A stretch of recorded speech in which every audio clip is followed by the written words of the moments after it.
But Phil stumbling drunkenly out of his bed, appearing in his head all the things he's wanting to be said. 90 minutes are filled to fill, with so much time to kill. He promised chill, but all he does instead is beg and shill. The stream's online and straight away begins to whine, but all is fine as long as Shaz's benign and doesn't step out of line.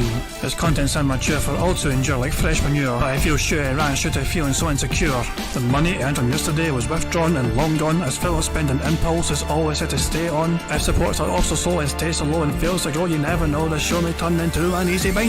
Once ticked off across the board with charge toward, because the squad can't be ignored just how much DSP makes us feel so bored to help us fight or sleep and try to keep alert to watch a creep who play bingo, but Phil will bitch and why his sheep are also cheap. While DSP is chasing green, we're seeing green across the screen as Phil's routine predictability rivals are slow machine. He's snorting, burping, leaning, ban. It matters not if actually fun is shy, can't to see it powers make him feel less of a man. Takes a drink and starts his like before lunching into a big pretending there for bills when truth is there to buy a wrestling JPEG. Talks about his shitty life of college cat and fatty wife and all his strife of forgetting that it's unwell and they were rife. With drama he will react but isn't act, that is a fact as he rehearsed to be exact in how he felt he was attacked. Teaches nearly over and awareness in sight, with what to white despite Phil to light that tips were not light.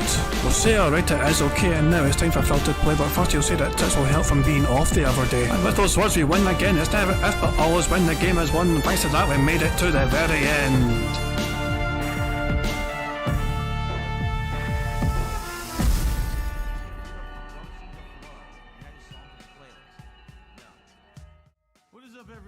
Hey guys, King Jad here, and welcome to DSP Bingo for us today, Friday 22nd of December 2023.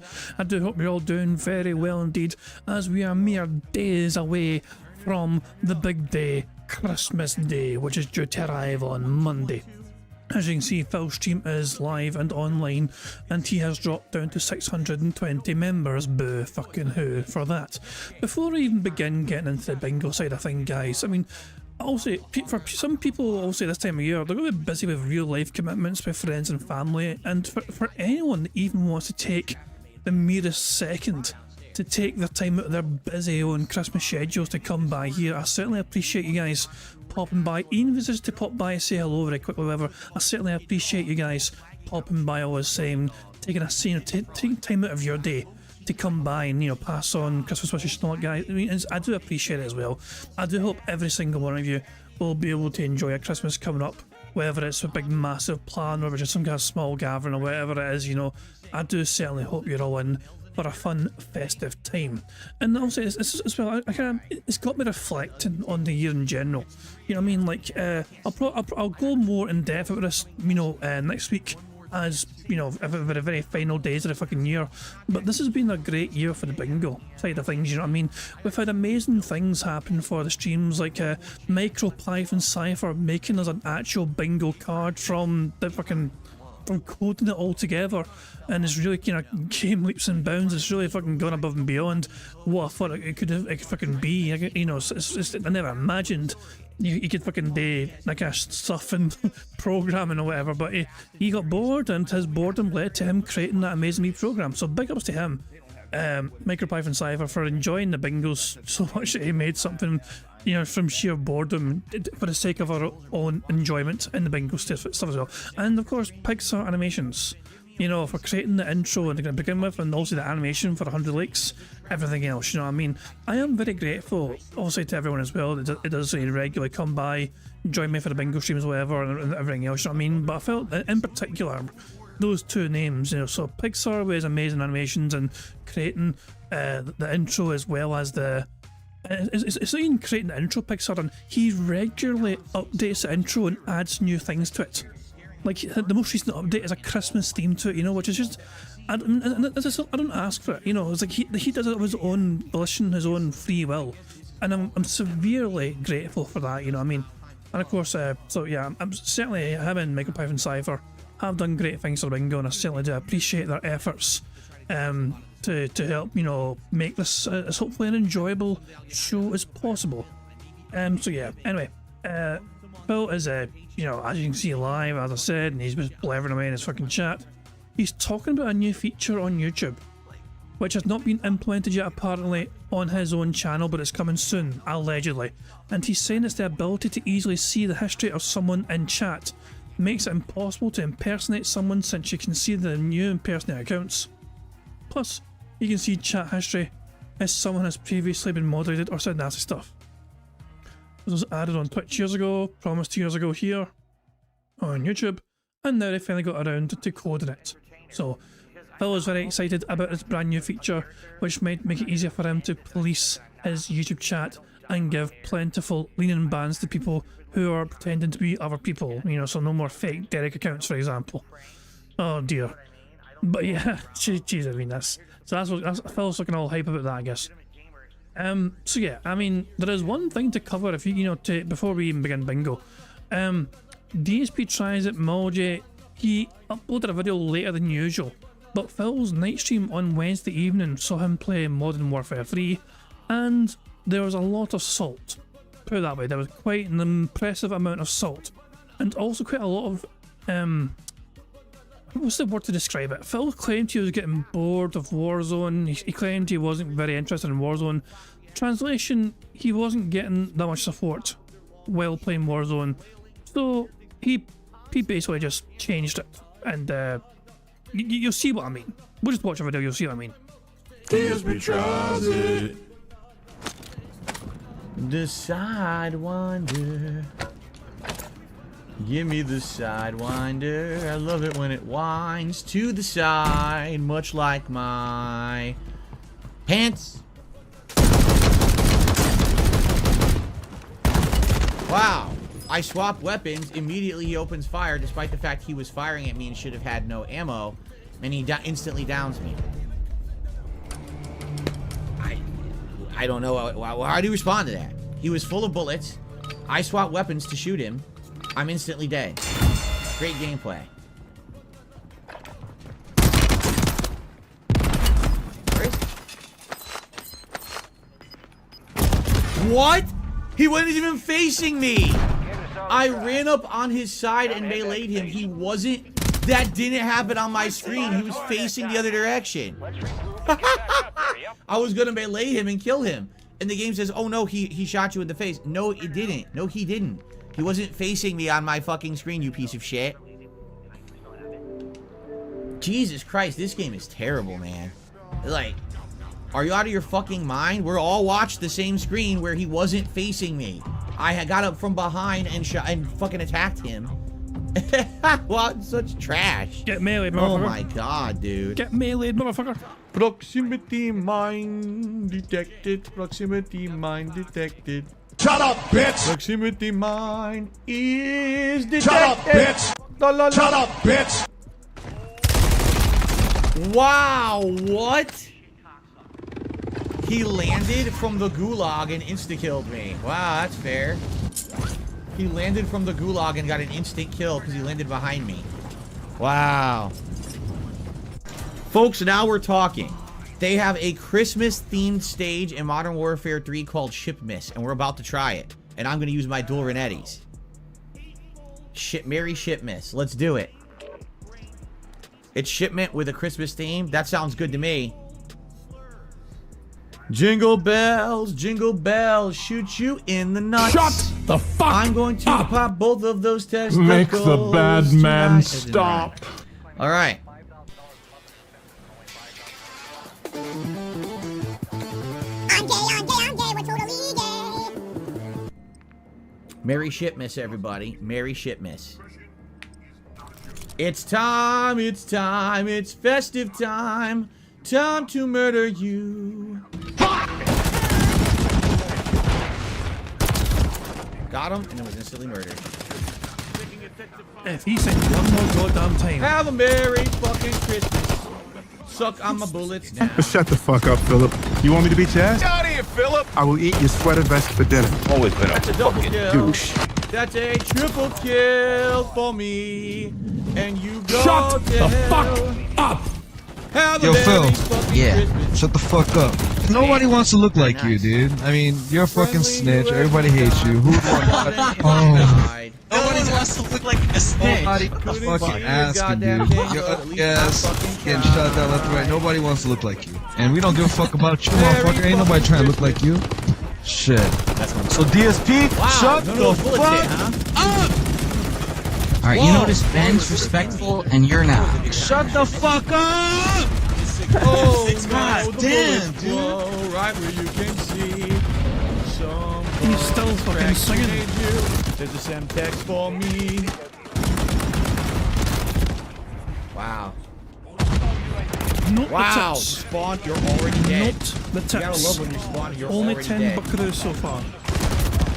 I have no chance for anything. I'm trying, really. Wow, okay. Don't hold back because you shoot them in the face and then you kill them. What the fuck? Okay, so now what is going on? Why are we about to lose? It doesn't make any sense. We were dominating and all of a sudden we're about to lose? So who is at the bottom of the leaderboard that's getting killed non-stop now, fucking us up? Look, this is bullshit. I'm getting killed from nonsensical spots now. I'm spawning and running across the empty map and getting killed from full fucking map? What's going on? What the fuck? Right. So how did he get behind me exactly? So we're losing. Now this is stupid. How are we losing? We were winning the whole match and now we have two idiots at the bottom of the leaderboard who have like 0 kills that have completely fucked the match up for us. Couldn't do anything. This sucks. This sucks. We were winning. We were dominating.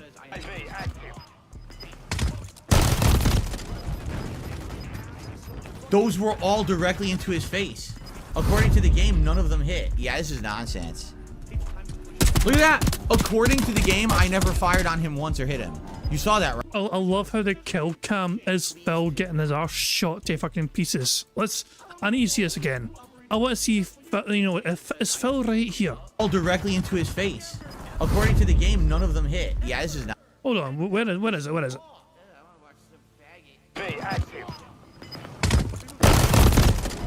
That's quite accurate. No, Phil, there's nothing wrong with that. That's accurate. Like, if we go back. We're dominating. So, we go frame by frame. Phil is mid-jump. He can't really do anything right now. He's not aiming yet. He's firing, but he's not aiming whatsoever. And the guy lights him up. 1 bullet, 2 bullet, 3 bullets. Like, Phil, you got beaten to the fucking punch. I mean, I don't understand why I complain about a final kill. Now let's see the kill cam again. Those were all directly into his face. According to the game, none of them hit. Yeah, this is nonsense. Look at that. According to the game, I never fired on him once or hit him. Well, that's not true, because look at the fucking blood splatter on the screen. You hit him like 1 time. But so many are bullets. Because you weren't aiming properly, you weren't aimed in fucking sights or anything, Phil. So the bullets are flying miles away from him, for fuck's sake. He's aiming. He is aiming down his sights, focusing all his fire basically on centre mass. Every single one of his bullets is hitting you. Because he's aiming down sights and he's making sure the bullets are fucking hitting. finally Phil gets a fucking, you know, bullet hitting him, you know, one time. But by that fucking time, the damage has been done. And Phil... I never fired on him once or hit dies. him. You saw that, right? According to the game, I was spraying over here. I was shooting directly into his face every shot. No, you fucking weren't. That's fucking lame, dude. You're fucking lame, dude. Yes, this guy went 2 and 15. Well, someone went 4 and 17, and someone went 2 and 15. Gee, I wonder why we lost. Holy shit. So thank you, Harike, for the super chat. Guys, again, if you like the Modern Warfare stuff, please support it. You know, I only do this once or twice a week now. I've reduced the amount I do it a lot, just for variety's sake, for night streams. And, you know, it'd be great if you could support the stream in any way, however you feel like tonight. And apparently just turning up to the fucking stream and watching it is not enough for people. You know, Phil is like, oh, please support it in any way. Translation, where the fuck is all the money? Right now, it's been a pretty slow stream, not gonna lie. So anything would be appreciated. A membership, a tip, anything. All right, thank you. Just shut the fuck up already about fucking begging for your fucking support. Is Phil back yet from his potty break? No yet, no. But he'll be back very soon, of course. Jesus Christ, though, Phil. Anyway, big ups to Agent Proper in the chat. He just says, hey, bingo gang. So, yeah, I'm going to hype up Agent Proper's upcoming top 10 moments of 2023. He has taken over the mantle for this year anyway of what Secret Limited usually would do. And he's made a video, he's compiled a video of the top 10 moments of DSP, and the last update I got from, that I heard from Prophet say, was that it's going to be about 5 hours long. Basically, so it works out roughly 30 minutes per segment. So, you know, if it's so top 10 moments altogether, 5 hour long altogether, but yeah, that's there's been a lot to cover this year. Don't forget that, there's been a lot to cover, from stolen tires to fucking side scrollers to you fucking name it. There's been tons of shit to fucking go over. And it's just, yeah, narrowing that shit is probably a fucking tough task, but yeah, Agent Proper took it upon himself, and he is in the process. I think that video, I'm not sure when the video will be released. I imagine for the next week, maybe, who knows, but yeah, big ups to Agent Proper for putting the work in to make that video. I need that money. I really do. I need that money to pay my bills, the electric bill, the internet bill.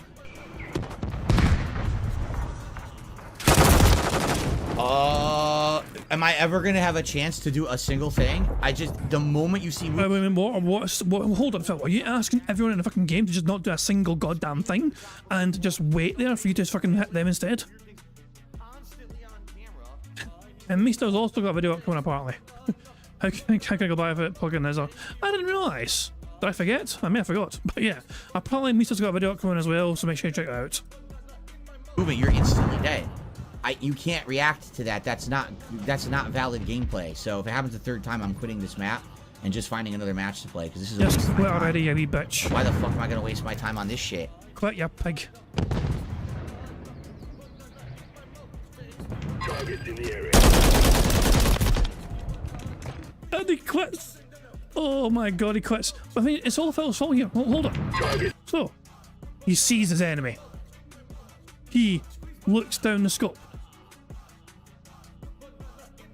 Wait for it. So, he's looking down the scope, but he's not on the guy. He's well to the fucking side of the guy. So he's firing and firing and firing these bullets and firing the bullets some more. And what fucking happens? Fuck all, because he's shooting around the bastard. And eventually, he's like, oh wait a second, I need to fucking go more to the fucking right. He tries going more to the right, but the guy is also moving to the side. Meanwhile, this guy is lighting Phil up like a goddamn Christmas tree. Because unlike Phil, they know how to aim a fucking gun. Phil seems to get one fucking hit off, but by this point in time, it is too late. It's just, it's a wrap essentially. And Phil dies. And rage. Fuck this laggy bullshit. Sorry, piece of shit, not wasting time on you. I have one life to live. I have much better things to do with my time than play YOLO. Your laggy piece of garbage fucking match. Guy standing right in front of me, look down the side's fire. He goes through the bullets, and then Maybe he goes through the fucking bullets. You were firing to the side of them, for fuck's sake. Insta kills me. No, you didn't do that. The game's dog shit. Fuck you. Fucking stupid piece of shit. What is going on here? What? I can't see anything. I got the therms and no one was visible. What the fuck? Oh my god, this is stupid. What's going on? I don't know why when I landed, I should have been running straight, firing straight. For when I landed, the game aimed me aiming up. Why? See? Why did it do that? No, it wasn't aiming up. Aiming to the side, maybe, but not up. I didn't do that. It just did it by itself. When I landed, I was aiming up for some weird reason. And that was the end of that. That made 0 sense. Oh my god, what happened? Again, as soon as he appeared, I go to fire. I'm already instantly dead. Dude, he saw you first. He started firing first. You were not ready. This is fucking crap. It's not fun at all. It's such a bad night. Again, bad connections. Everyone. Try more, you fucking piggy prick. He's still live yet. He's not live yet. He's in his chat though. What's he saying here? Oh, the new feature of chat is incomplete. Lol. Not broken, just looks very unfinished. I'll have to try it out over a few days with various chatters and see how it reads data. And someone's saying, real enjoying Baldur's Gate 3. Me too! It's a bit frustrating being such slow-paced combat and so complex in so many strats and ways, but I'll slowly get the hang of it. By the time I beat it, lol. So there we go. Why is he not starting this fucking stream, for fuck's sake? Anyway, it just means we can watch more of the compilation. Someone just instantly kills you. What the fuck? What? Yo, come on, man. Why? There's no chance to do anything when the connection is this bad. Stop giving them cheap kills that they're not earning in any way, shape, or form, man. Again, what the fuck? Instantly killed. No chance to aim or fire the weapon. Just instantly killed. Right. Well, look, you did aim. You did fire. But it wasn't on your target. They are doing better at you than punishing your mistakes than you can punish theirs. He's gonna get me because no one on my team is with me or even trying to make a push.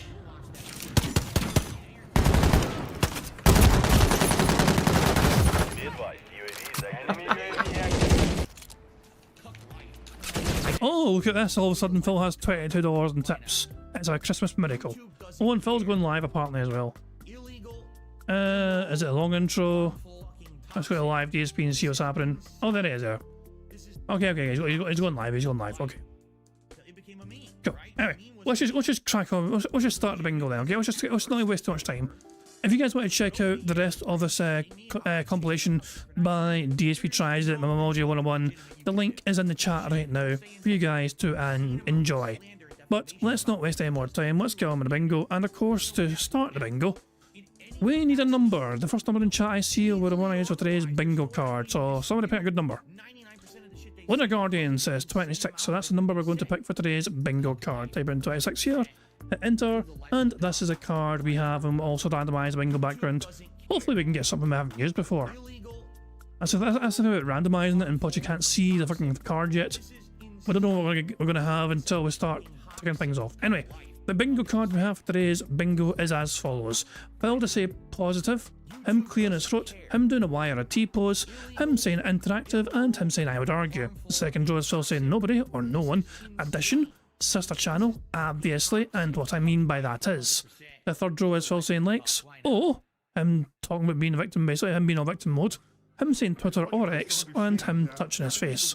The fourth row is Phil's being all defense mode, him saying help, him saying what the fuck are you talking about, him saying admittedly, and him saying chill. And the fifth and final row of the bingo card is Phil saying support, you guys, meaningful, unique, and finally him bumping his microphone.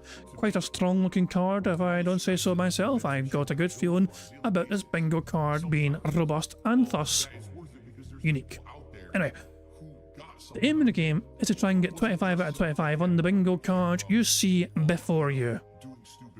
And to make sure we get the... I'm sorry, I lost my train of thought here. John Smith is confusing me here. I hear someone talking, or is it just me? That's me, I'm talking. You hear me, John. How you doing? Unless you're hearing something different, but yeah, it should only be me. Well, you hear me talking as well as the background music, because I've got background music on as well to track the tunes. Like that song, for example. You know, so those are the voices. I mean, if you hear anything else and it's no fucking me, I don't know who it is. Good luck to that. Anyway, the aim of the game for the bingo is to try and get 25 out of 25 on the bingo card. And of course, one of you guys can potentially win a prize if we do get a full house on the bingo card. But to be eligible to win a prize on the bingo, you've got to make sure you leave a comment in the community post, which is linked in the description of this live stream. You scroll into the description, you'll see a link to a community post. Leave a comment if you've not done it already, and your name will be added as a potential winner, essentially. If you want to be with a chance of winning, you've got to leave a comment on that community post. If you've already done it already, if you already did a comment on there, don't do it again, because yeah, that's annoying. Yeah.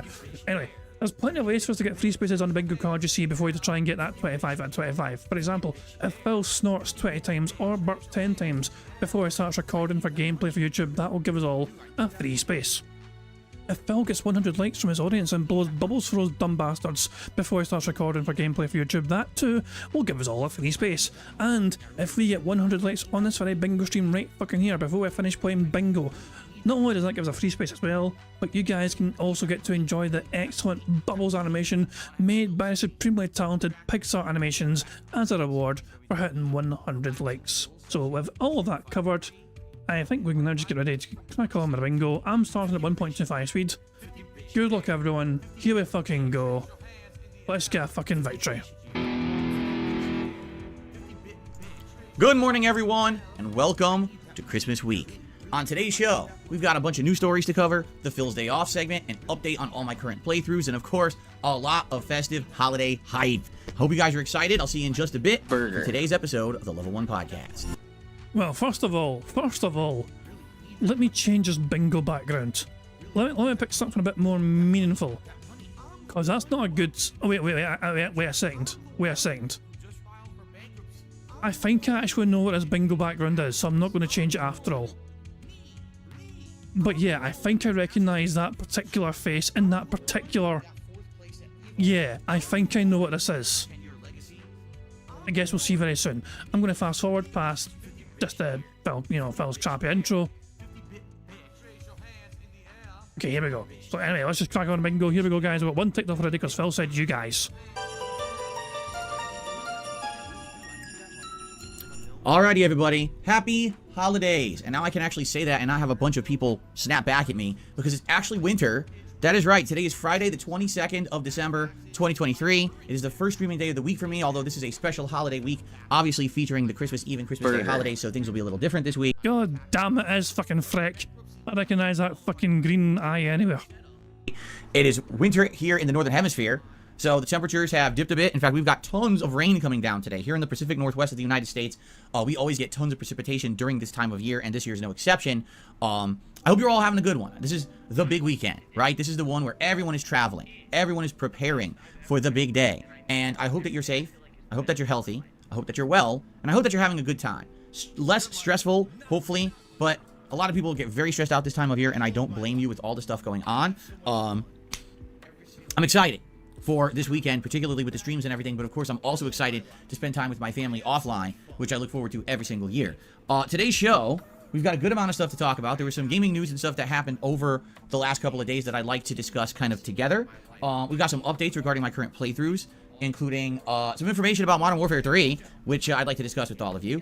And, of course, it's our last chance to really talk about the upcoming holiday stuff that's going to happen here on my channels and prepare for it. So, a lot of stuff to discuss today. I hope that you guys are ready. So, first of all, welcome everyone. And yesterday was my day off, right? And because of that, no streams or anything like that. And because of that, of course, as always tends to happen on my day off, we lose members, right? Members expire. There's no streams. Obviously, no one's going to renew their membership when there's no streams. And so, that's why we're at 620 members again. I know. Every time we hit 650, we go back below again, and here we go again. So, it is what it is. Don't worry about it. I'm not panicking. We've got a nice holiday week coming up of content. If you like this stuff, please consider supporting the channel with a membership, or maybe gifting some memberships. I get the feeling over this weekend, you're going to see more people than usual on the streams for the holiday fun, so now would be a great time to do that, all right? So just wanted to address that before people freak out, because every single time we see a dip, people are like, oh, it's not the end of the world, everything's cool, all right? Let's talk, before we get to today, let's talk about what's happened over the last couple of days. 2 days ago on Wednesday, it was my final consecutive streaming day of the week, and essentially there were two big streams. One was Baldur's Gate 3 continuing, and one was Modern Warfare 3, and you guys were going to vote on a poll to determine if you wanted to see Warzone Battle Royale or if you wanted to see multiplayer. So, let's talk about Baldur's Gate 3. It went really well, although admittedly, again, every time I play this game, and now we're 12 hours in, there's still things that I don't understand. Actually, I take that back. I think we're 15 hours in. We are 15 hours in. I lost track. Literally every single time I play it, there's new stuff going on that I don't get. It's like, oh, I didn't understand that. What's this? You know, we hit level 4 with all of our characters, and therefore everyone gained this new feat, which I didn't know what it was or how it worked, and everyone's trying to explain to me, you know, how to pick the best feat for each particular character. It's a huge learning experience. I almost feel like the first time you play Baldur's Gate 3, it's kind of like your education. And then if you were to go back and play the game a second time, that's your real run. Kind of like, again, as I said, when I first played Dark Souls a billion years ago, right? I just didn't get it. I was trying to learn on the fly, but there was so much to absorb and so much to try to learn without real proper explanation that first run was a nightmare, just a big train wreck. But after the fact, going back and having played it again and again years later, every run gets better and better as you understand the game more. By the end, I was doing magic runs, I was kicking the game's ass and having a great time with it, but it takes that level of investment, right?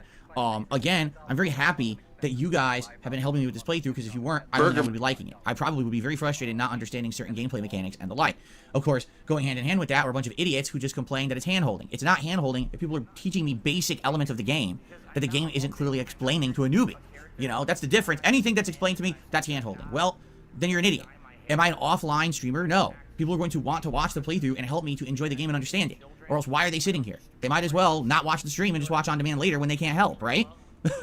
What's the point of the live stream exactly? So, yeah, it gets to me when people sit there and just complain constantly about something that, like, that's the whole point. I wasn't going to play the game because I knew how overly complicated the game was, which is not bad. It's just different from what I'm used to playing. I already told you I didn't think it would fit my stream format because of the kind of gamer I am, but people bought in and said, no, we are going to be here. We are going to help you through it. We're going to explain the mechanics. We want to see you enjoy the Game of the Year per the Game Awards. So it's like, all right, and that's why I'm doing it, right? That's why I'm playing it, and really, honestly, 15 hours in, it's enjoyable. Is it the best game I've ever played? No. Is it the worst game I've ever played? Hell no.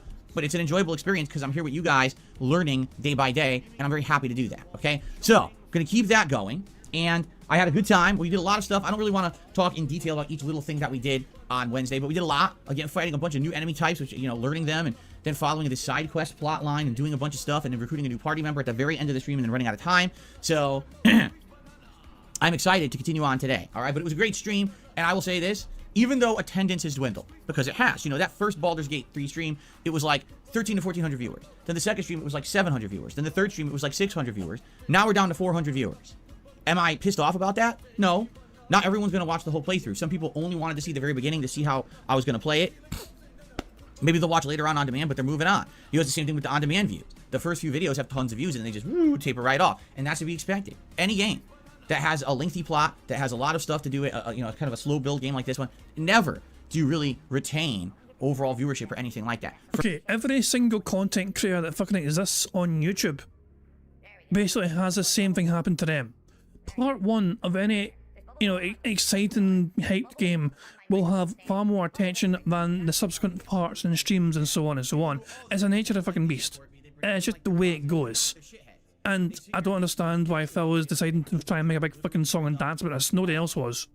I mean, it's to expect it to fucking have support and engagement and attendance fucking taper off as you go on and on. That happens to every single content creator. So Phil's no exception to this. But I guess pointing this out and observing it is not allowed unless Phil needs to fucking say otherwise. For me, I don't care. What I care about is engagement. That people are going to keep coming to the streams, enjoying them, and interacting with me, and we're going to have this great time making an entertaining product for all. Burger! If at any time I get bored with the game, you get bored with the game, or for some reason we're not enjoying what we're doing together, then what's the point? Same thing if people just stop showing up. If people stop showing up entirely and engaging, then there's no point in the playthrough. That's why I'm enjoying the game to begin with. It's you guys helping me with it, not just me playing it for myself. You understand? So, we keep that going. I'm okay. So, let's see how it goes today. This week, you wanted to see Baldur's Gate. You're going to see a lot of Baldur's Gate. It's today.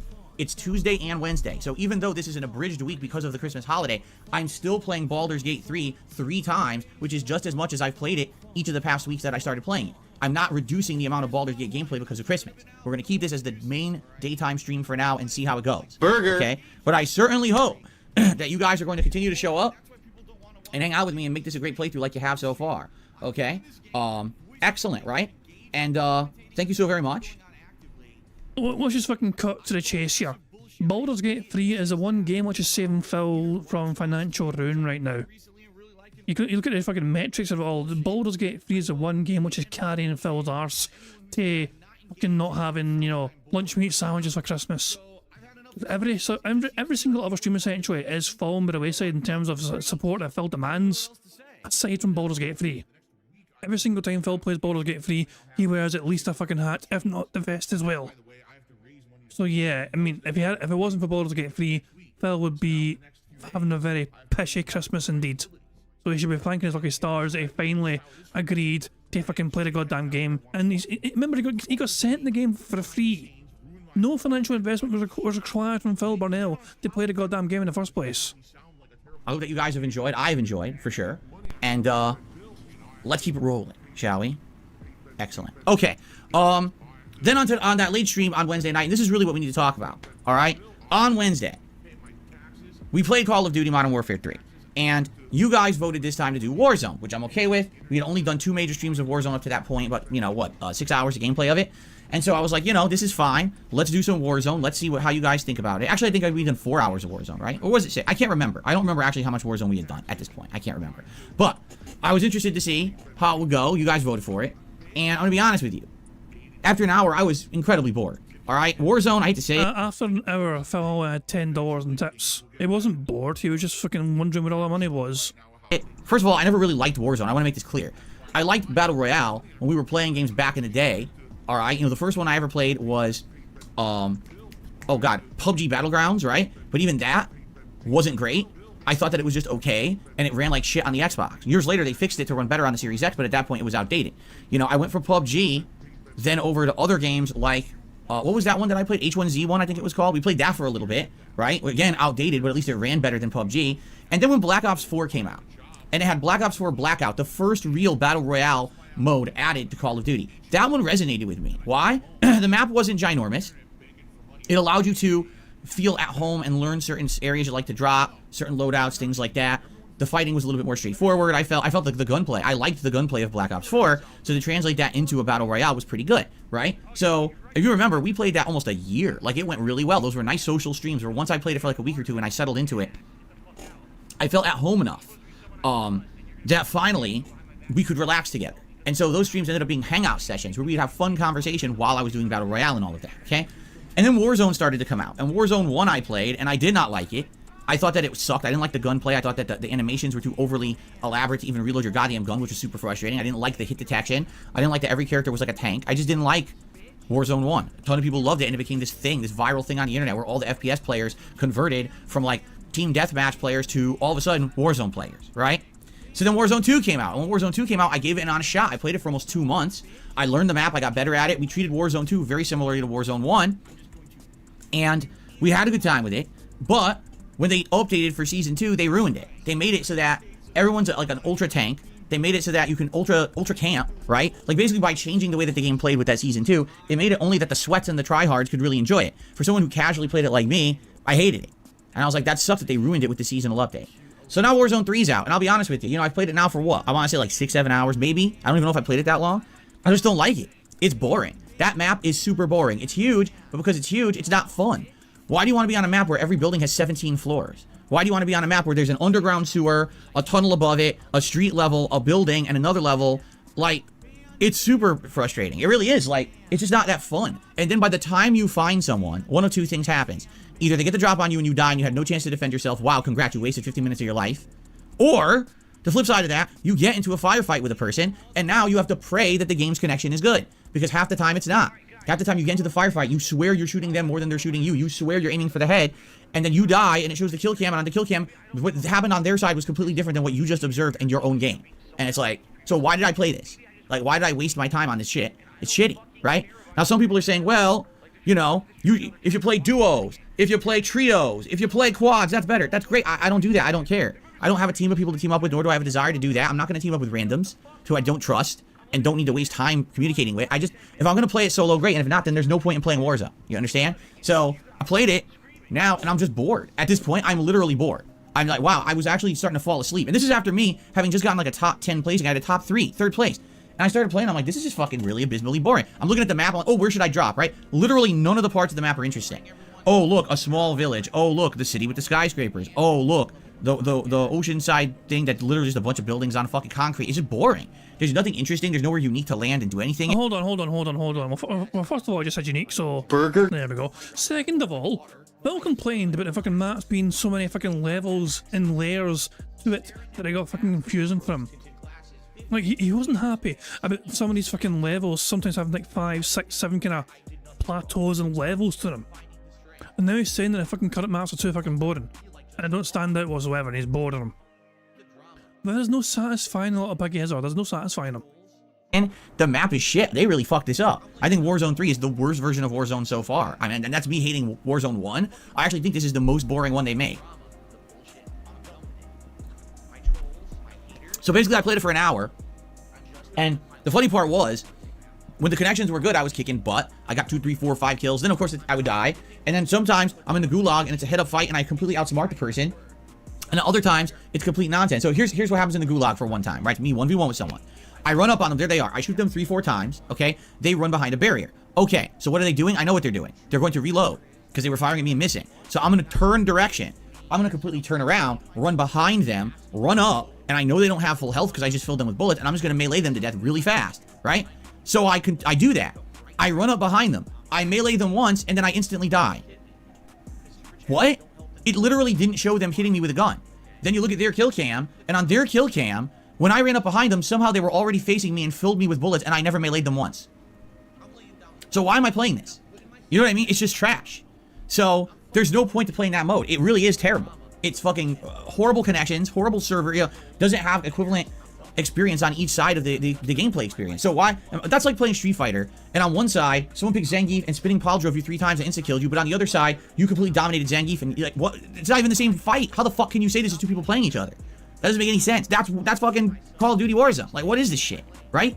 So, I just don't care. You know, I played it, and after that hour, I told you guys I was like, I'm so bored. I'd rather do anything else. People were like, well, can you swap to regular multiplayer? So I did, and I'll be honest, I had a way more fun playing regular multiplayer than I did Warzone. But not everyone wants to see regular multiplayer. They're already bored of that, too. So we actually played a few, there's Shipmas, which is Shipment with a holiday theme, which is chaotic as shit, but it's still kind of silly fun.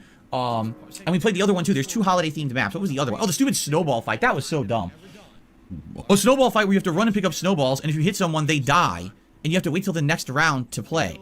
It's a fucking snowball. What? So in the game, let me get this straight. I can fill you with an entire clip and you won't die because you're a Terminator. But if I hit you with a snowball, you're eliminated and you have to wait an entire round to play again. How about I just go to sleep and turn your game off, right? It's boring as fuck. So I didn't want to do that. So, but we did play some decent, fun matches. And I'd say the second hour was much better than the first. But overall, a very disappointing stream because Warzone just sucks. It's just super boring. And I was like, man, I actually like have no desire to play it again. Even though I've done well and I know if I keep playing Warzone, I'll get better at it and do well. Why? It's just not fun. You know, so the way I see it is if we're going to play Modern Warfare 3, we should do some multiplayer. I'm okay with that. Every once in a while, for variety, stick in a Modern Warfare 3 multiplayer stream in there. And if you guys have recommendations of different builds to do, you want to use a melee weapon, you want me to use a certain gun or whatever, I'm totally down for that. If you want to challenge me, hey, tonight, you know, just use the dual handguns again. Tonight, hey, try an LMG. Tonight, just try sniping. I'm okay with that. That sounds interesting to me. Not go into Warzone and fall asleep. Because it really sucks, right? So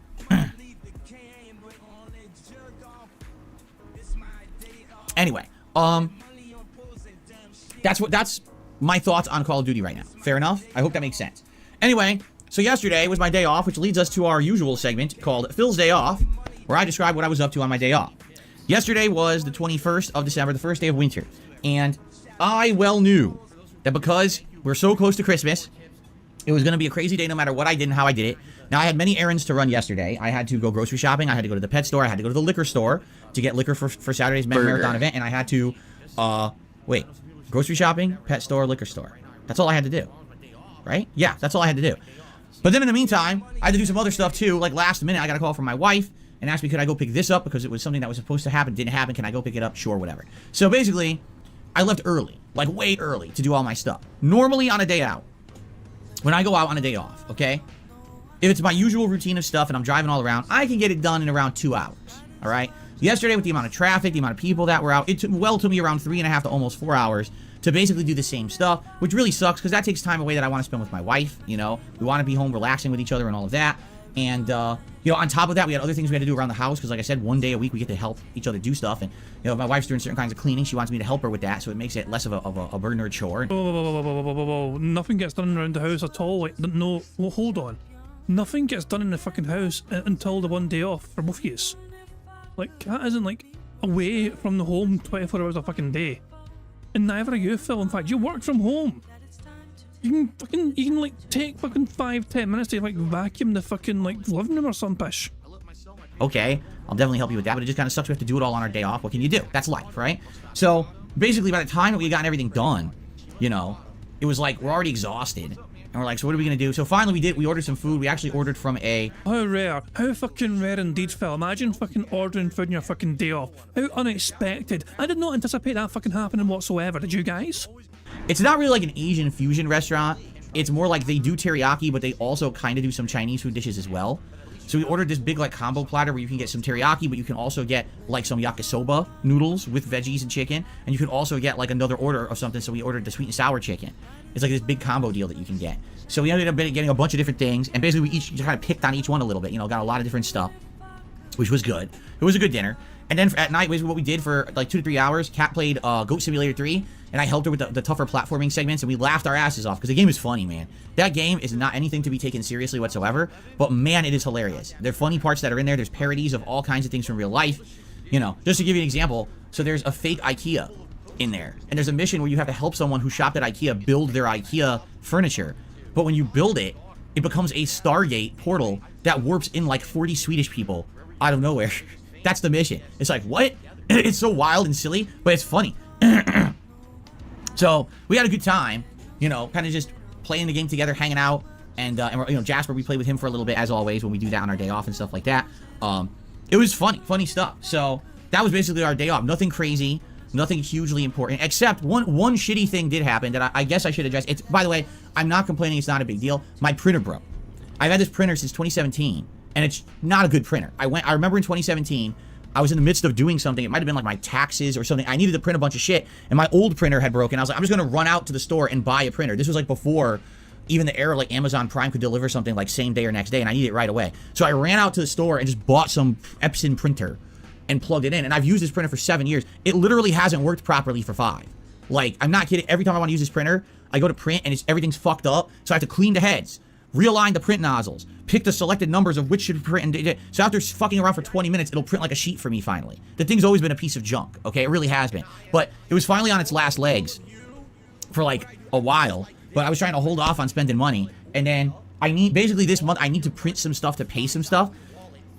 I know that sounds weird, because most of you are probably like, well, I pay everything online. I don't get it. Me too, except, you know, there's a few things, it's not my choice, but there's a few things that I have to pay every month in my budget.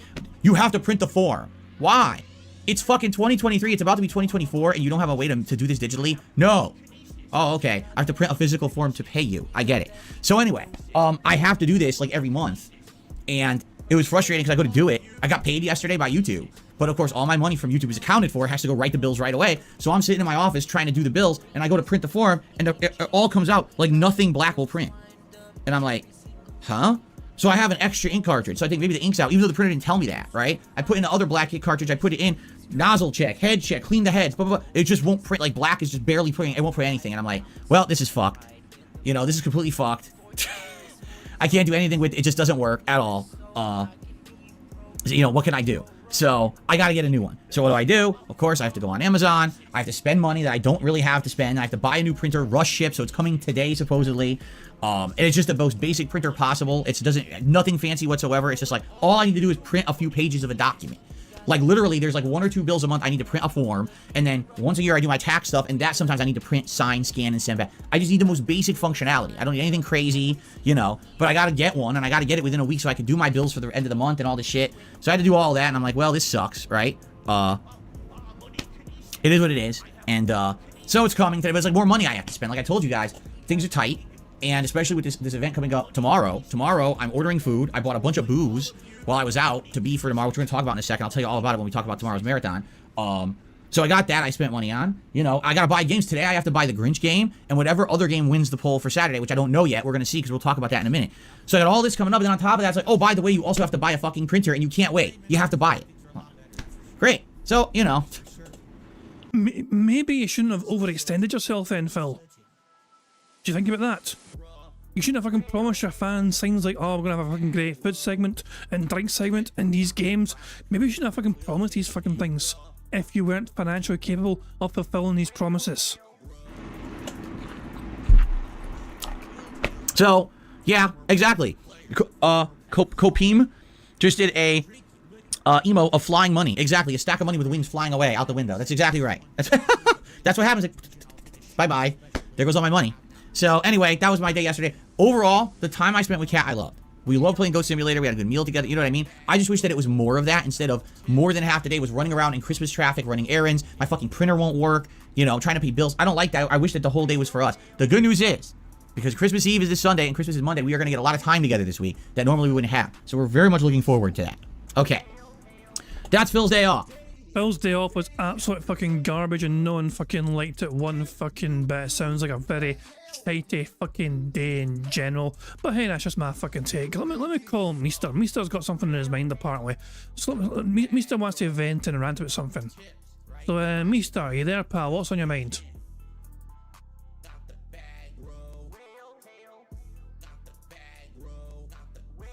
I don't know if Meester's there or not. I'm waiting to hear.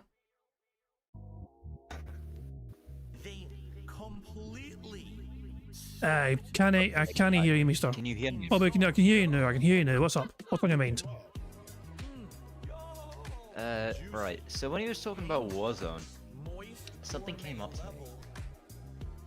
Quite recently, I noticed he started doing thumbnails for those videos. Like, back in the day, a couple of months ago or whatever, when he played Street Fighter or any multiplayer game, there was just no thumbnail for it, but now there is. I just wanted to comment on that. I don't understand it. I really don't. Who did he do it himself? Or? The thumbnails, I mean, Phil for the longest time never bothered with thumbnails because he couldn't be arsed to. And someone else would always have to make it for him. Even to this day, it's still someone else's responsibility. Phil doesn't do it himself. He's too lazy to make his own thumbnails up, and it's just the way it is. I guarantee you, who's not paying that person a dime. Oh, never. No. I mean, that's But to be fair, the quality of these thumbnails, I wouldn't pay anybody for them myself. That's for sure. They're awful. This is the thing you get what you fucking pay for. You know, this is the thing. He doesn't pay anyone for anything. He's meant to be given money for this shit. He's not meant to, you know. He can't afford to hire people or pay people for their hard work. Same for fucking making YouTube shorts or whatever. Or it's never anyone gets fucking paid. The only time Phil has paid someone for him and his business. Oh, hold on. Yeah. Money. Yeah. Money. First of all, thank you very much to Chef D for the super chat, who says he bitches about his day off full of chores, but how much time could he cut off during the week with small upkeeping, like 10 minutes each? Come the fuck on, it's a great fucking point. He's terrible at managing his time, he's terrible at managing his life, essentially, because he can't think to himself, if I fucking do this today instead. Like, the Patreon videos. Member bomb. Oh my. My biggest fans are idiots. Jesus. I was about to say there, like, Phil could do some Patreon videos like after every, like, you know, instead of taking off a night stream altogether, he can actually fucking, you know, do like one at the end of every other night stream, and that way he wouldn't have to sacrifice a whole entire night stream in future to do Patreon stuff. But the only time Phil's paid somebody for their work was for t-shirts. When Phil had Teespring still going on, it's the only time he's paid somebody for their working efforts as well. But yeah, big ups to hold on. So. Yeah. But yeah, D-Dog has just gifted 10 memberships, so thank you very much to D-Dog for gifting 10 memberships, and congratulations to Cadence the Anime Girl, DB James, Sending It, Chef D303, CD Bagel, I Did Nothing Wrong 1651, HBG2, Lem Fandango, Phil Burnell's Hogan Pools, and Yin33. Congratulations to all 10 of those guys for receiving a membership, and make sure you thank D-Dog for being such a kind person and give the memberships. That is very nice indeed, D-Dog. Thank you very much. But yeah, the last time I can remember Phil paying his audience anything was for the t-shirts, because he wanted somebody to design something for him. He paid for it up front, but then they didn't sell well. So Phil was like, I'm not going to do that again. But in Phil's mind, he made a mistake by trying to pay somebody for their work before he sold it. So yeah, didn't he have a debacle with some kid who was Wasn't there some kid who was making his thumbnails a while ago and then he just didn't pay them for it when they asked him? Wait, that wasn't thumbnails, that was YouTube Shorts, and that was Arkham something, Arkham Knight, Arkham something. But yeah, Arkham Edits, I think it was. Yeah, yes, something like yeah. And it was yeah, people were just basically saying to him, look, you're putting in this effort for Phil, you're creating content for him, for his financial gain. The least you could fucking do is ask Phil to kind of throw you a fucking bone. And the guy kind of agreed to that sentiment, and so when he did, the money wasn't forthcoming, and so yeah, Arkham's like, well, I'm fucking gone then, bye, peace out, fuck you. But yeah, I mean, imagine not paying someone for the fucking work. You know, like, anytime I've asked somebody, if I'm asking somebody to do something for my personal, you know, for me, for a project I'm doing, I will ask them, you know, I mean, like, sometimes people will do things for free if they want to do them, but I always ask, do you want me to, you know, I'm happy to pay you if you want me to pay you. You know, I don't mind paying for hard work, you know what I mean, especially if it fucking improves the content that I'm making. But yeah, but Phil hasn't got that mentality. Yeah. Phil is just all about himself and him trying to get money. And doesn't want, he doesn't think he needs to get money, yeah. I'm going to consider this whole him starting to make thumbnails thing a coincidence, because I had the idea a few days ago to see if I couldn't do his thumbnails for him for some price. I mean, if you go to his channel, and that's about the time he started making them. But it's not him that's making them, mind you, it's someone else that's doing it for him. I think anyway, usually anyway. Milton finds it a Daily Crap in the podcast, you can see for yourself. Ghosted me. They don't have thumbnails on the podcast or Daily Crap. No one bothers them. But I'm convinced that someone else is making these thumbnails for him. And they're probably not getting paid. They're probably not getting paid either. The Baldur's Gate free thumbnails, I will say, has more effort than usual. Every single other thumbnail has kind of like, no, it's like copy and paste, you just change the number. You know, your Yakuza, for example, it's the same thing as just a number change. Baldur's Gate 3 is the one thumbnail which I've seen him do, which has a whole lot of variety to it, you know, which is rare for him. You know, I mean, it's unusual for that to happen. Sometimes Call of Duty as well, kind of something a bit different to it, but it's clearly someone else doing the work for him, doing the legwork. And they're probably not getting paid for it either because it's Phil, you know, but it is what it is. But anyway, it's a good point you made, Mr. All the same, and yeah. He did ghost me. Phil, he goes to everyone. He's got to me, he's got to Profit, he has ghosted so many people, it's just unreal. Didn't he say the other day when he was talking about all the detractors being mentally ill idiots and how he wished he could help them and reach out to them? Yeah, he said something like, I wish I could reach out to these people and maybe talk to them or something like that. He doesn't wish for that. He does not wish for that. The irony of that statement.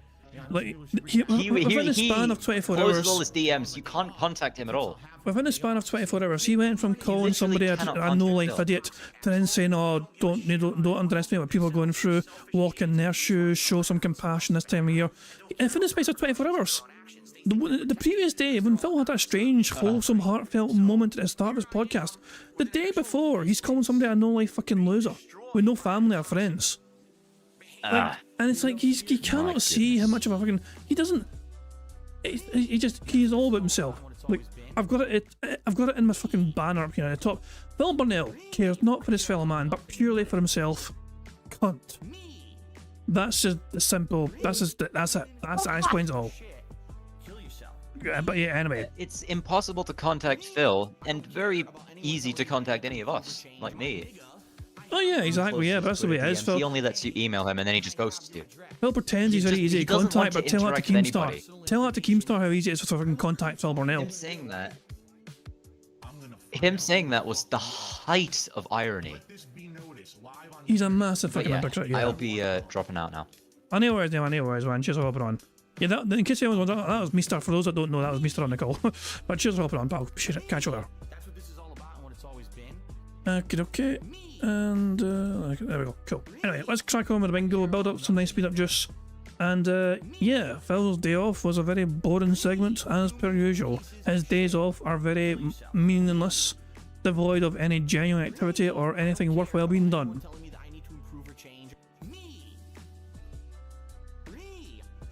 Seriously, YouTube? Seriously, YouTube? Give it a second. I don't think it's going to be too bad. I think it'll be okay. I don't think it's going to be too bad. Did I have it on pause for a good while there? Yes, give it a few seconds. Here we go. Here we go. Very. Oh, never mind. I'm going to rewind it. Right here. We'll go from here. Jesus, not again. But I sorted this. I thought I sorted these issues out. Spent a good chunk of my day trying to fucking iron out these issues, and I don't think it done much. Come on, YouTube, don't be a fanny.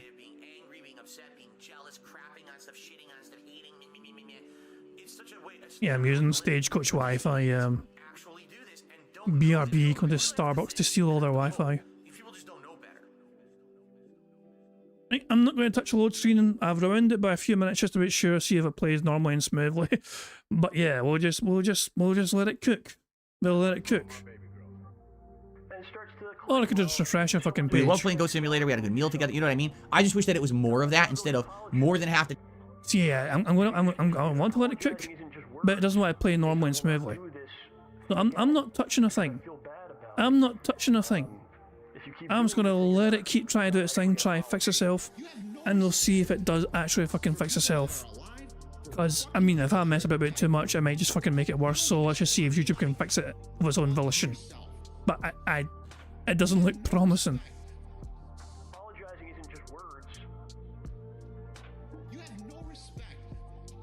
Is it going to do anything? I mean, I just might fucking refresh the fucking thing. Hold on. I'm gonna give it one more chance to cook. I've still not touched anything yet. I've still not done anything yet. I'm gonna give it a chance to just fucking load normally. Well, it's stuck on this fucking permanent black screen of loading Circle Doom. Today was running around in Christmas traffic, running errands. My fucking printer won't work. Yeah, I'm refreshing this fucking thing. Yeah. All right. And I just go back like 13 minutes. And there we go.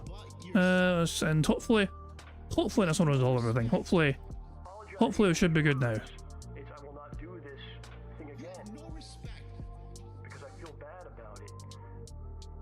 But just give me a second here. Wait for the circle to fucking fuck off.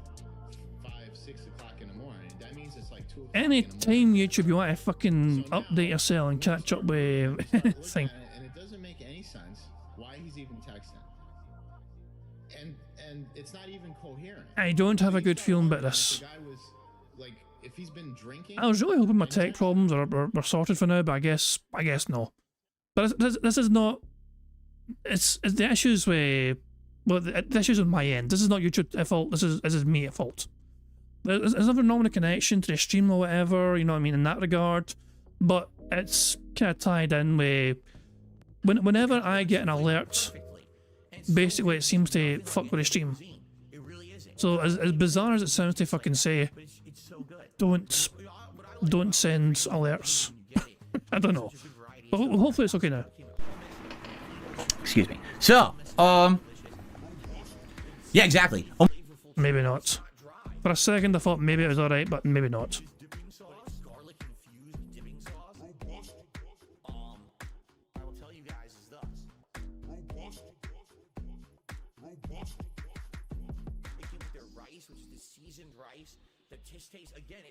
Right. One more thing to try. I'm already gonna be wearing Christmas. Shut up, Phil, you fucking stupid dick. We'll go from here. We'll go here. Go here, we'll go here, go here, and then go back to something like that. Right, let me try one more thing. And we'll see how this fucking does.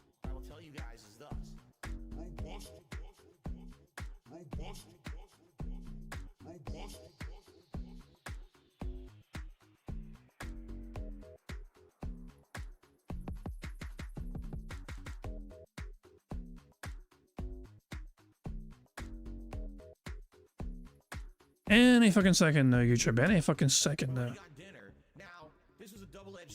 That's a disaster fucking stream. Yesterday was a really slow day for me on stream. I didn't make a lot of support yesterday. The whole day was for us. The good news is, let me just pause it. Let me just pause it before it tries to fucking load and buffer anything else. I'll just pause it right there and see if that may help. I don't think it will. It's a strange fucking long shot, I know, but I just thought, why the fuck not? Because Christmas Eve is this Sunday, and Christmas. Yeah, it doesn't even let it fucking play smoothly. Fuck me, man. Monday, we are going to get a lot of time together this week that normally we wouldn't. Yeah, this is like ridiculous, man. This is insanely fucking bad. I keep pausing it, hoping it'll fucking like load the fucking frames it needs to fucking load, and it's like, nah, it doesn't want to. Alright. Now close the fucking window altogether and then just fucking reopen it this way. This is last resort, just fucking relaunch fucking Chrome. It is a very infuriating thing to have to go through. And I was hoping I'd had it sorted, but I guess not, but Just stuff. give me a second here. Let's see if I can let's see if this will sort it now. I am somewhat hopeful it should be okay now. Since it's a brand new fucking like Chrome window and everything. And I turned off fucking ad blocker, just in case that was fucking interfering with it as well. I turned off fucking ad blocker. So there you go. No excuses, fucking YouTube. No excuses. Just fucking stop being a dick. And behave yourself. Wait for it to finish fucking trying to load anything.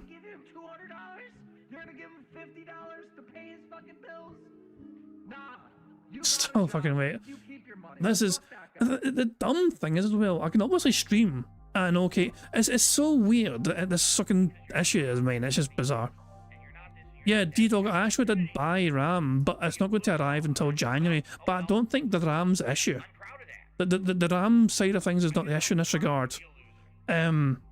Prophet has a theory that whenever I get a stream alert going off during a stream, so it means that OBS is kind of forced to like download that stream alert. Or maybe not OBS, but because it's like trying to get the alert to download the animation and the music, whatever, that seems to kind of fuck up with the streaming side of things in terms of like me trying to watch a stream. So anytime I get an alert, essentially, a super chat or membership or whatever, it does seem to break whatever I'm watching on stream. Which is the dumbest thing I know, but it seems to be the common correlation is these stream alerts are kind of screwing that up for me. I don't know why. Let's see if it'll have to behave itself now. Let's fingers crossed this will play smoothly. Here we go. Very good. Okay, so maybe not.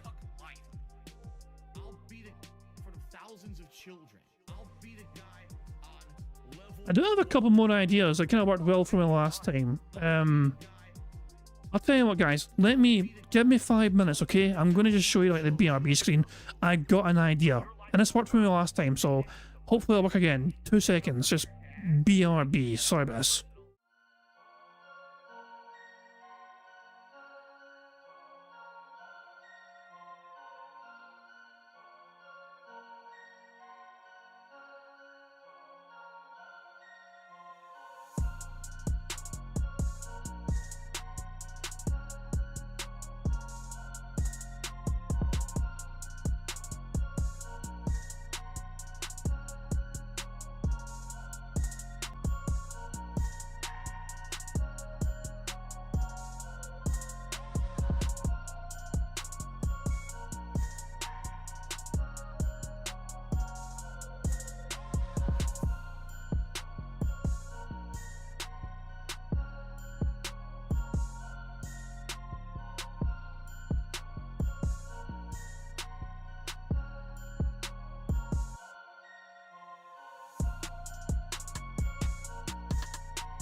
Alright, we're back. We're back and things should be okay now. It looks like it's playing smoothly from what I've tested anyway.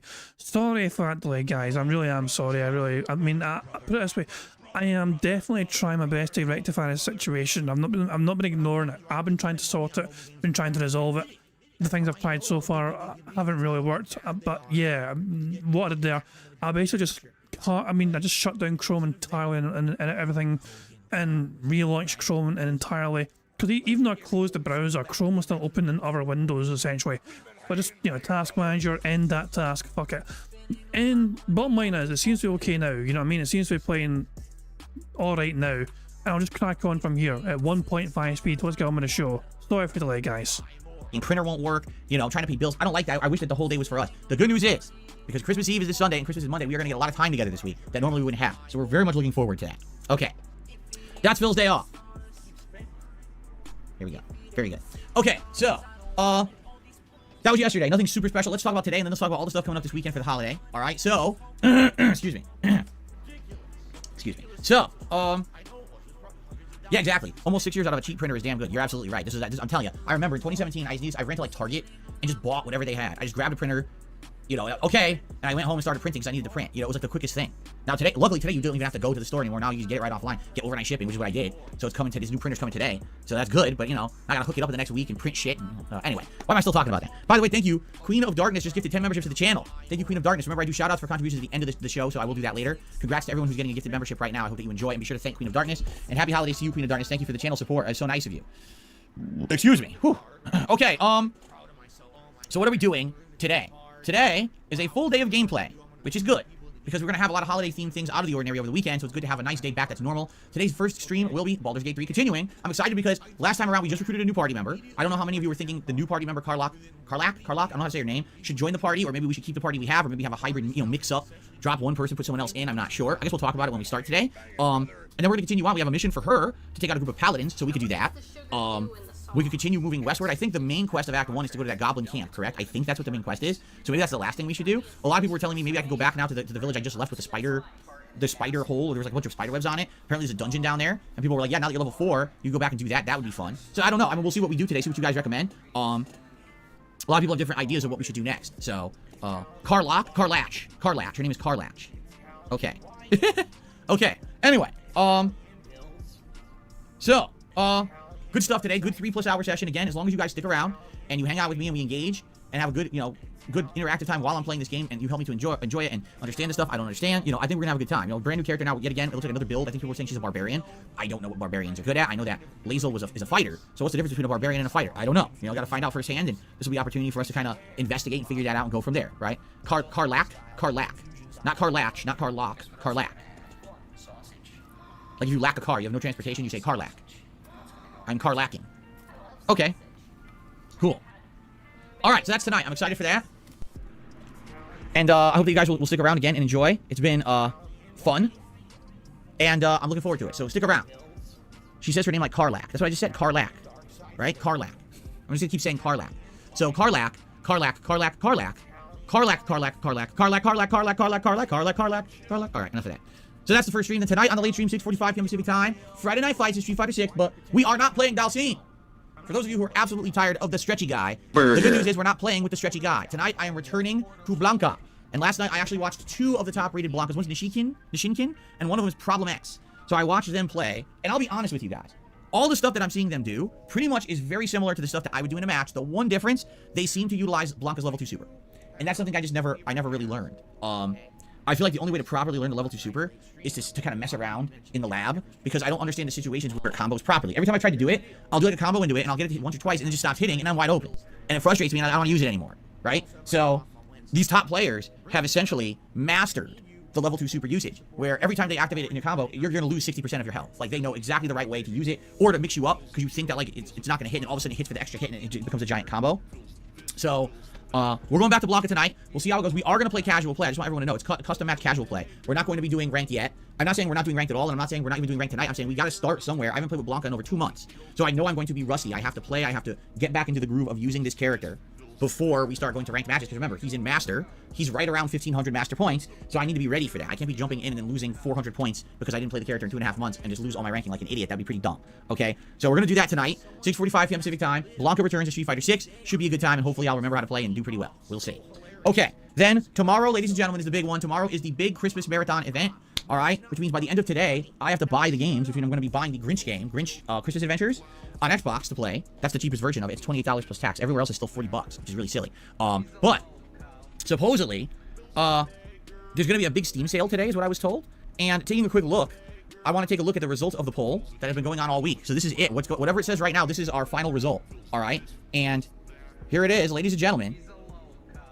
The results of the Christmas poll are as follows. In last place, RimWorld. I don't even know what that is, but it was in last place, so sorry to those who wanted to see RimWorld. It looks like it ain't happening, nor do I even know what it was. Also, just a small amount of votes above RimWorld was Evil West. I'm not surprised at that. Evil West was a game that came out last year, and a lot of people were interested in it, and when it came out, no one ever talked about it. Like, I seriously didn't hear anyone speak of this game after it released. So I don't know if it's just one of those meh games, or, you know, but not surprised it didn't get more votes. Third place, Disco Elysium. This is one that people have brought up over the years, and a lot of people seem to be of the impression that this would be the kind of game that I would love, but we never played it, nor do I really know what it is. And it only got third place in the polling, so it ain't gonna happen. Second place, Mario Maker 2, and this one had around 30% of the votes, so about a third of the votes went to Mario Maker 2. I thought this might have worked really well, because as you know, this game's been out for, what, 4 or 5 years, something like that, on the Switch? I don't know exactly how many, but that's given people a very large amount of time to make creative levels, and I'm sure that there's probably a ton of Christmas or holiday-themed levels in there. So I was like, that's what we could do, easily jump in. I already own the game, so I could just re-download it on the Switch, and jump in and get some creative levels and play that for about an hour and have some fun with it. But that's not what you guys voted for. You guys voted for the most holly-jolly, festive Christmas-themed game ever developed. Ladies and gentlemen, the winner of the Open Viewers Christmas poll for 2023 is Phasmophobia. Of course, why not? Why wouldn't Phasmophobia be played during a Christmas marathon? I mean, you may not realize this, but Christmas is a prime time for ghosts. Did you ever read A Christmas Carol, Charles Dickens? There's 3 ghosts. Actually, there's 4. A lot of people don't even know that. There's 4 ghosts in the Charles Dickens classic. So actually, I heard if you play Phasmophobia on a Christmas event, you get visited by 3 ghosts during the course of the playthrough. So it sounds like that's what we're doing. Now, I'm being told that there is a Steam sale today. I don't know because I haven't gone over there yet, but I need to tonight after my late stream hook up my PC, my mini PC, and basically get it working, which should be fine. I don't think there's any problem with it, and jump on Steam and buy Phasmophobia. So we're playing that for about an hour tomorrow. I don't know much about it besides it's a horror game. That's literally all I know. It's a horror game. That's it. I've not spoiled myself on it. I've never seen a single moment of gameplay of this game at all. 0. So it is going to be a genuine, honest, first-time experience for me playing the game. I was actually supposed to play this on Halloween, and then we didn't have a Halloween event because I was sick. So this is tomorrow. So tomorrow, what are we doing? All right, the stream will start. We'll turn on around 10:45 a.m. The actual content will start around 11:15 a.m. We're going to do a festive level 1 podcast, wishing everyone the best, talking about Christmas and all kinds of fun stuff. And there will be booze. Yes, now I will notify you all. Yesterday, I went to the liquor store. All right. And I purchased one particularly holiday-themed thing and a couple things that could be more generic, but here's what I got. So first of all, I got eggnog. Now, I've been telling you that I haven't really had eggnog except once a year for Christmas. And the last time I got it, I didn't like it. It was too watered down and too sweet. So this year I got the Pennsylvania Dutch version of eggnog. And I had one quick sip of it last night to see, is this the same of the one that I like? I think this is the one that I liked, but it seems stronger. I took a sip, I was like, I don't remember the eggnog being this alcoholic. I think it said it's like 15%, so it's not that strong, but still I took a sip, I was like, man, it really tastes strong. So I don't know if the Dutch just like their stuff strong, or if it's just this thing, I don't know what it is, but it tasted good, and it did feel like thicker than the eggnog that I had last year that just tasted like water. You know, it was too watered down and too liquidy. So definitely this one will be better. So I got eggnog. I also got 2 different themed flavored drinks. First of all, I got apple cider whiskey, which essentially is whiskey combined with an apple cidering flavor. And it's, again, this, I want to say that one's like 15% liquor, so that's meant to be drank like over the rocks. And I've had this before over the years, but this is a new brand I have not had yet. I think it's called like Tennessee something. It has a big Christmas wreath on the front. I was like, oh, that'll be nice. I'll have some like alcoholic apple cider whiskey during the day, just sip on it as I'm doing my stuff, right? That should be fun.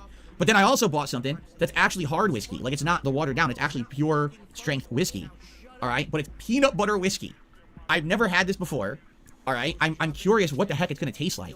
Because peanut butter combined with whiskey, right? That could be weird. Like, when I think whiskey, I think it has like a little bit of a charcoal flavor to it. It's got those almost oaky notes, you know what I mean? Peanut butter flavoring with that sounds like it could be really weird. But it's definitely, it's something that's, it's pure strength whiskey. So you're like, so either you're gonna take shots of it, or you're gonna like cut it with something. But what would you cut peanut butter with, right?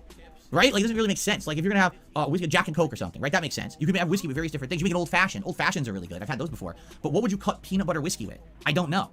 Right? I don't know. So anyway, so we got that too. And then I already had tequila in the house. Not to say that I think I'm gonna drink tequila tomorrow. I think I'll stick with the eggnog and the different whiskeys. I think that's what I'll probably drink over the course of the day. So that's what I have for the marathon tomorrow. So basically, eggnog and the apple whiskey, I can just kind of sip slowly over the day. The peanut butter whiskey might be something I have to save for, like, if I want to take a special shot or something during the stream for some reason, in celebration, then I'd probably do that, all right?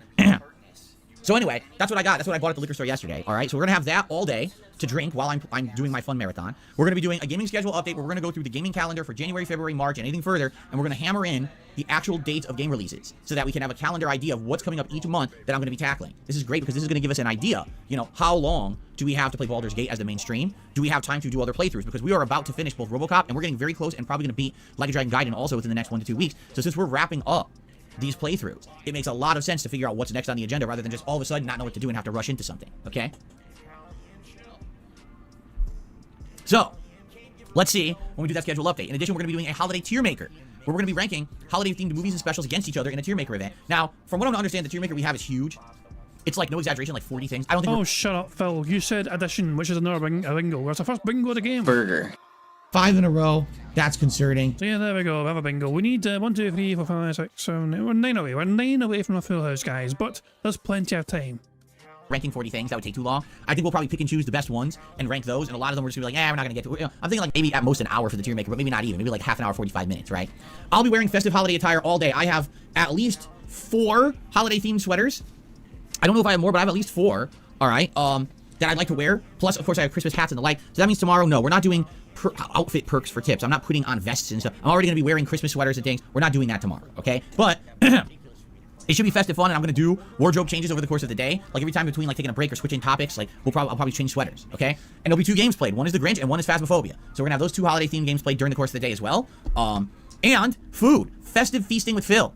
And my wife and I have talked. I think we've determined what it is that we want to get, but I'm not going to spoil. We are going to order some food and do a live meal here with you, like I love to do. And at the very end of this event, all right, I have a Christmas-themed dessert, something that I've heard of before, but I've never tried, and I'd like to do it live at the end of the show and test it with all of you. Usually I do this. Over the last many years, I tried mince pies, then I tried Stollen, and I tried an actual, like, traditional fruit cake. Last year, I was going to try these cookies, but I got, like sick to my stomach. I think I drank too much of that shitty eggnog that I didn't like, so I didn't end up having the cookies. But this year, I'm going to make an honest effort to try to have the dessert as well. Okay, so hopefully it'll be fun, and you guys will join me tomorrow all day long. Like, if you can only come for like an hour, great. If you can only come for 5 minutes, just say hi, great. If you can only come at the beginning or the very end, great, because I'm going to start that stream around 10:45 a.m. That's probably going to be rolling until 8 p.m. or later. You know, it's going to be an all-day event. Whatever, just come by and say hello. And tomorrow, I'm absolutely sure people are going to be in a festive vibe. There's going to be people relaxing, going to be people, you know, hanging out, probably drinking themselves, right? Having a good time, just enjoying this holiday time together. My special day every year that we do this. I'm really looking forward to it, all right? So I hope that you will all join me tomorrow for my annual Christmas Marathon event. Tons of stuff going on, tons of fun vibes. It should be a great time, okay? All right. Now on Sunday, I'm only doing 1 stream because it's Christmas Eve. So I'm going to do a quick podcast in the morning. It might not be as long as usual. We'll see. And then it's going to be DSP versus the Internet, my weekly react show. Okay, that's going to be fun. It's going to be over on DSP Reacts, and it's going to be Christmas themed, and it's the last Christmas themed show, because after that, Monday's Christmas. So, last chance for fun react stuff, and then that's it. I'm not doing any other streaming that day. The second half of the day, I'm spending time with my wife. We're going to have a nice meal together and relax and watch Christmas movies and do festive stuff together. Same thing on Christmas Day. No streaming. We're actually going to be making food. We're going to make our own breakfast together. We're going to make our dinner together. We're going to spend time with Jasper and just have a general really good holiday together with having no stress about work, or having to run errands, or having to go to appointments, or anything like that. We're actually taking the time to actually have time together.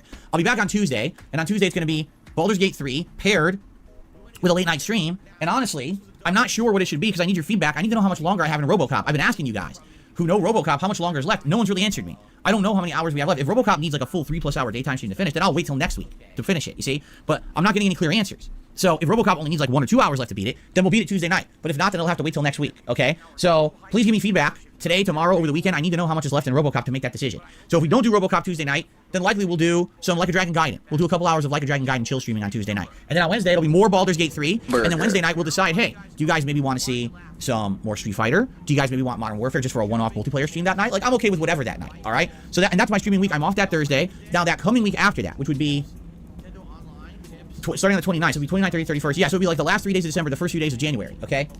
That week will be a full, normal streaming week where we're going to continue on with Baldur's Gate. We're going to wrap up whatever we need to wrap up, and based on the gaming schedule update we do tomorrow, we're going to determine what comes next, whether it's a full new playthrough, just a quick one, some filler content until the next new releases come out. If there's an extended amount of time between when new releases come out, well, then we could do another game or two, right? We could try to figure out what else goes into the schedule and balances with Baldur's Gate. But maybe we don't have that much time. Instead, we want to do odds and ends. Maybe we want to finish the Street Fighter 6 campaign, right? Maybe we want to go back to Elden Ring for a few streams just for variety. Maybe we want to do something that's a shorter game. I don't know. It all depends. So that's what we're going to figure out once we have the schedule in front of us of what's coming out soon. Then we can make that determination. All right?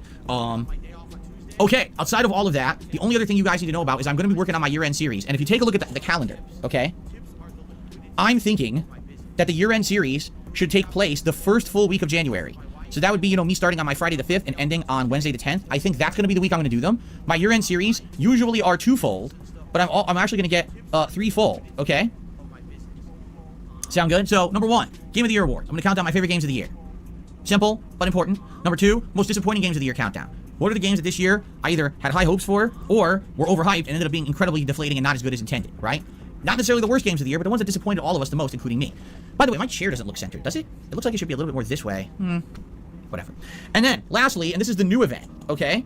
This new event, which I'm very excited for, is your interactive event called the Viewer's Choice Best Playthrough of 2023. You guys are currently nominating your favorite playthroughs of the year. If you type !Best of 2023 right now into the chat, all right, you will be able to say, hey, this is my favorite playthrough, or these are my 5 favorite playthroughs that Phil did in 2023. And what's going to happen is, once we get through this Christmas week, the end of the month, I'm going to tally up all your nominations. I'm going to make like a top 10, and you guys are going to vote. And then that's going to determine your favorite playthroughs of the year. And we're actually going to do a special countdown just for you guys. All right, it's going to be fun. I hope you guys are excited for that. Now, the cool part about this is going to include a bunch of stuff that wouldn't be in my Game of the Year nominations. For example, typically, I wouldn't involve like a whole multiplayer game in there. Like Call of Duty Modern Warfare 3 would never make it to my Game of the Year nominations unless it was super good, and it's just not. You know what I mean? That doesn't mean that you guys don't enjoy that so much that you might want to say, hey, it's one of my favorite things you did this year. What about retro playthroughs? Like this year, I did some throwback playthroughs like Chrono Trigger. Maybe that's one of your favorite playthroughs of the year, but that certainly would not be in my Game of the Year nominations. Do you see? So there's all these options of things that you may have liked, but not necessarily new games that would hit Game of the Year, and this is your opportunity to give them their time to shine. Give them a little bit of recognition and say, this is the kind of content I really loved from you this year. All right? So, please continue to post up your favorites, and like I said, very end of this month, we'll tally them up, and we'll have that poll going, and that'll determine that, and then, like I said, that first full week of January, probably what I'll do is, like, one night I'll do maybe Game of the Year awards, and if we can squeeze in another one, and then one night we'll do, like, the most disappointing games countdown. We'll try to spread it out, so a couple night streams will be the year-end stuff, okay? Cool. All right. Well, folks, we have reached a segment, but before we start the segment, I want to turn on my fan in here, because I don't have a fan on right now. Is this pretty cold outside? Guys, the Begment is coming. Brace yourselves. Begment imminent. It's feeling a little stuffy in here, so I said, let's turn on the fan, so I just did. Now it's actually starting to feel a little better. It's time for my favorite segment. It's time for your favorite segment. It's time for everyone's favorite segment, ladies and gentlemen. It is time for DSP News. And on today's news, we have... You know, for a second, I thought there that he is actually, you know, talking about the Begment being his favourite part. various stories to talk about. All right, let's jump right in because, like I said, we have a good variety of stories to talk about. Let's see here.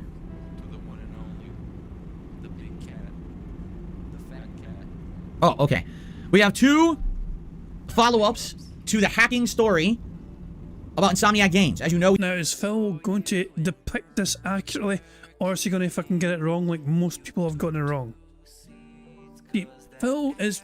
So, the person that was guilty of the Rockstar hack has been sentenced to stay in hospital basically until he has shown signs of not wanting to fucking burn the world down, essentially. Because the guy's like, you know, is like... He's been sentenced to spend time in a hospital until he shows, he has shown he does not want to, like, hack anymore, essentially. Like, people are saying, oh, he's in prison for life. If he chooses to not want to, like, change his life, then he's not going to leave a hospital. He has to show, like, genuine remorse and a willingness to, like, not want to, like, hack anymore in order to be released from hospital. But people are saying, oh, he's been locked up for life, he's been treated like a Batman villain and all that shit. Yeah, and so how's Phil going to report it? Will he add that little, you know, that little kind of vital bit of information at the end, or is he going to misreport it as so many others have? We talked about this last week. Ransomers and hackers hacked Insomniac Games. They held it for $2 million ransom. They didn't pay the ransom, and so they have released not only tons of game assets, their game development roadmap on the internet, but also personal information of ridiculous amounts of employees that puts them all at risk this holiday season for things like identity theft and stuff like that. So 2 updates have happened. The first update is that Insomniac directly responded and outright said, this is not going to deter us. We're not going to stop developing great games. This is not going to put us, you know, it's not going to have us hit the brakes or anything. You know, our games are what they are. Even if you know about them now, we're going to continue to develop these games. So don't worry. Those of you who are our fans and customers and love what we do, this is not going to end us or put us in any kind of a way, you know, game development wise. We're going to keep moving forward positively. You know, sucks that this happened, but we're going to keep going, right? So that's good news. If you're a fan of Insomniac, if you like the Spider-Man games. Nope. Phil said positive. Well, I said positively, but it counts. Burger. 5 in a row. That's concerning. Yay. If you're looking forward to the fact that they're making a ton more, like they're making this Venom game, they're making a Wolverine game, it's good news for you, right? Now, the other piece of the puzzle, okay, is that in the last couple of days that I haven't even talked about this yet, okay, basically what ended up happening was a playable build of Wolverine, the upcoming Insomniac game, hit the internet. First, it was just like a really messed up, hacked version that you could play on PC, and they threw it all over torrents, so you could torrent it. Then people engineered it, and now it plays on an Xbox console. No, it doesn't. No, it doesn't. No, it doesn't, Phil. Phil, that's wrong. I believe that Xbox console thing was, I'm pretty sure that was fabricated. It does not play on Xbox. I'm pretty sure I seen somebody, like, the person that claimed that admitted that was wrong and a lie, essentially. I'm pretty certain. I feel very sure that that is wrong, but Phil has bought the lie. I'm not kidding you. So right now, there's messed up versions of Wolverine that are development versions. The game is not done. Half the assets aren't even in the game, right? It's a completely unfinished product. And people are playing it on PC and Xbox consoles. The funny part about it is, it's going to be a Sony exclusive. It's going to be on PlayStation first when it comes out, because Insomniac, you know, they make the games for PlayStation. So you can play it on PC or Xbox, but it's a PlayStation game. It's just so weird, right, to say that, right? Now, obviously, if you were downloading that torrented version of Wolverine, you have broken the law. You have no legal right to have that. You didn't purchase it. Insomniac never put it out for sale or purchase or play. That's a stolen good. That's the equivalent of, like, say someone went and, I don't know, bought a movie and made illegal copies of the movie and we're just fucking handing them out. That's illegal. You can't just do that. That's a copyrighted work. You can't just copy and give it out for free. Okay? So, what's happening is, people are downloading this hacked version of Wolverine, and all of a sudden, they're receiving DMCA cease and desist letters from their internet service providers. Yup, they are.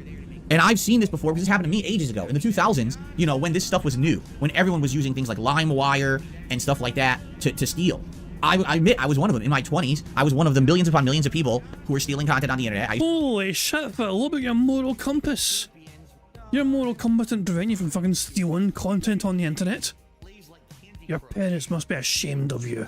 To get movies and stuff like that. And I remember this one time I downloaded a movie, and all of a sudden my ISP sent me a letter just like this. You know, this is over like 20 years ago, right? But they sent me a letter and basically said, so we have found evidence that you've downloaded illegal content. Basically, this file you downloaded had a tracker file installed on it. And you downloaded it, and we have evidence you did. So now we have to warn you, we know that you stole. And what do we think that Phil downloaded? What file was it that do we think that Phil downloaded that got him fucking caught by his fucking internet service provider? I just think, imagine the possibilities. Was it the Hulk Hogan sex tape, I wonder? Was that 20 years ago? I don't know. If we detect it again, we have the legal right to kind of report you, because you're using our internet for illegal purposes, and since we're notified of it, now we kind of have to let the law know, so you just stop right now.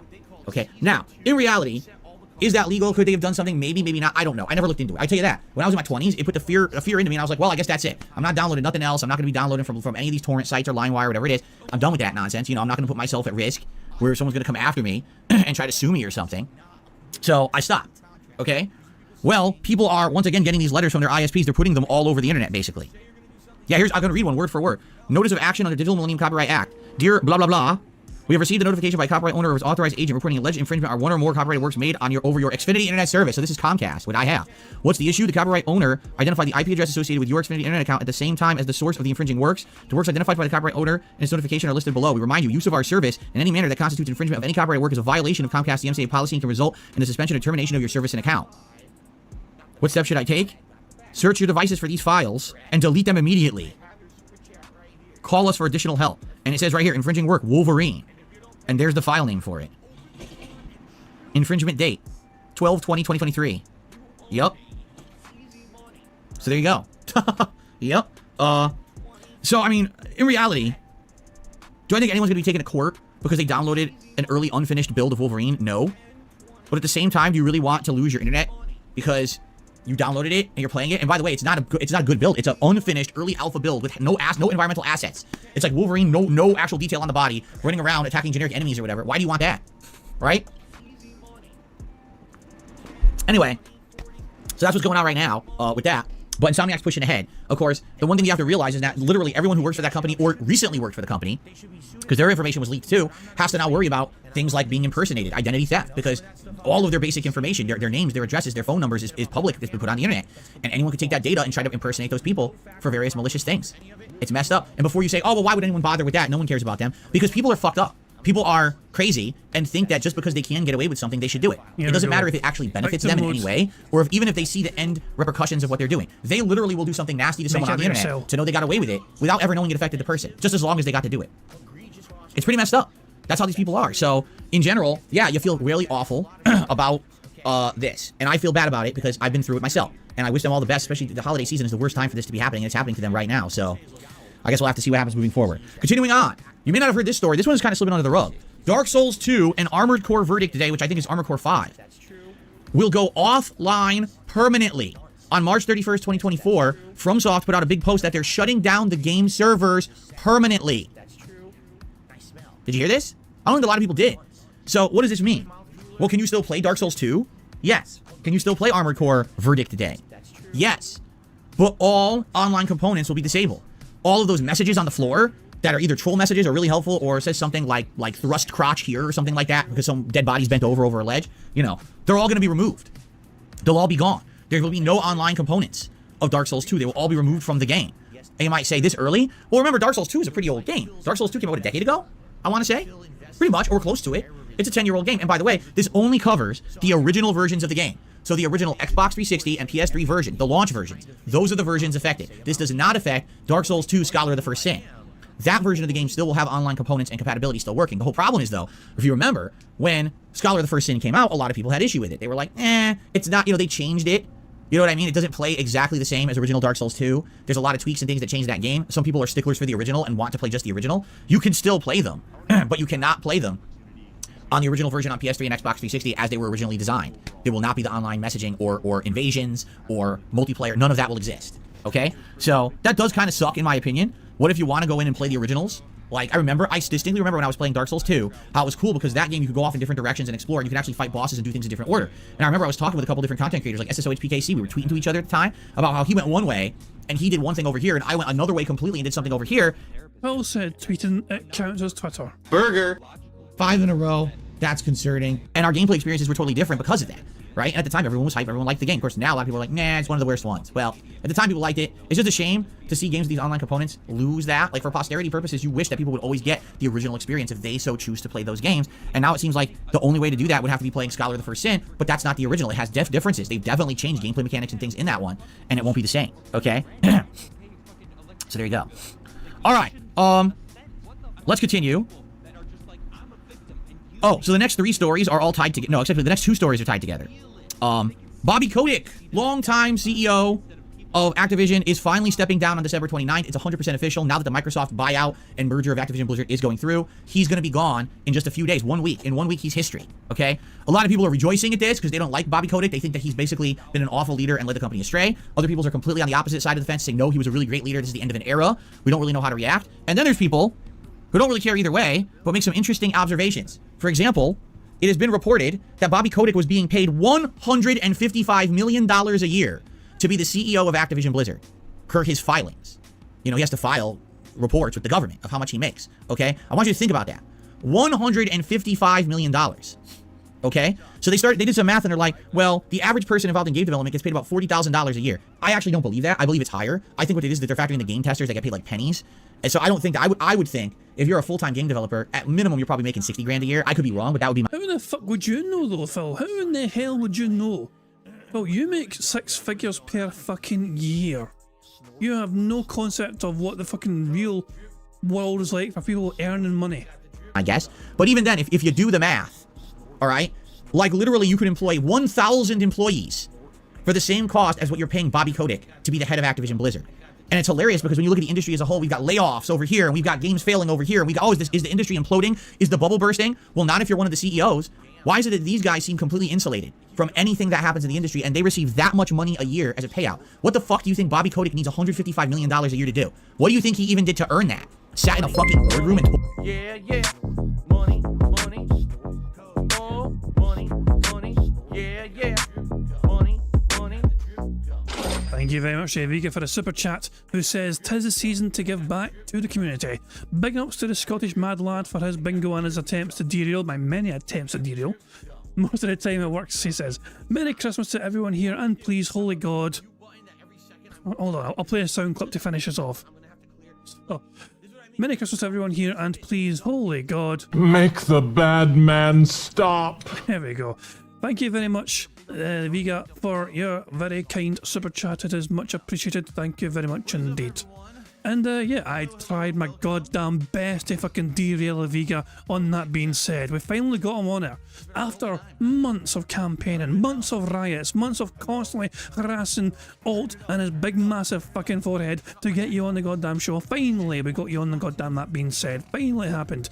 And even though it had nothing to do with the final choice and decision, I like to think that I was personally responsible. Even though I had nothing to do with it whatsoever in the grand scheme of things, I'm still claiming responsibility for making sure Aviga got on That Being Said. I tried my best to derail him, but he was on his best fucking behaviour, so I just went and derailed the track beam instead. They're much easier to derail. It's quite, they're almost as easy to derail as Aviga is on his own streams. There we go. Thank you very much, Aviga, for the chat once again. Of course, Merry Christmas to you too. Shut the fuck up! Did not mean to press that. That was not directed at anyone. That was the wrong button press. Funny, but wrong. My bad. Bobby Kotick needs $155 million a year to do. What do you think he even did to earn that? Sat in a fucking boardroom and told a few people a few decisions of what to do? Like, if anything, if you look at the company under his reign, there's been all these things that have been awful that have happened. They Very nice. All right. Let us continue. And yeah, and then the stream's froze. See, this is what happens if somebody sends a super chat. It seems to like break the stream. I don't understand. I really have no idea why this happens. I wish I had an explanation. But yeah, lo and behold, YouTube streams fuck up whenever I get a fucking contribution. just settled. Did you hear they just did the big settlement with people over that giant sexual harassment? Balls. Hold on. Am I going to fucking do what I had done before? I don't know. Let me go 144p. Harassment thing that happened years ago. We talked about it on my stream. There were all these allegations of, you know. Nah, 144p doesn't cut it either. Nah. Damn. Let me rewind just a few minutes and see if it wants to. Like, I don't know. We're behind DSP Live by about 20 odd minutes anyway. Screw it. Give me. I'm going to try and do Vega Booker stream. Yeah, I'm not blaming Vega. Most people would, but I'm not. Give me 60 grand a year. I could be wrong, but that would be my guess. But even then, if you do the math, all right. Wait. Like, never mind. It's not good. Okay. I'm gonna like BRB. I'm gonna fix this. I have an idea for how to fix it quickly, but give me like 3 minutes or so.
Alright, we're back, and I think I'm going to do something.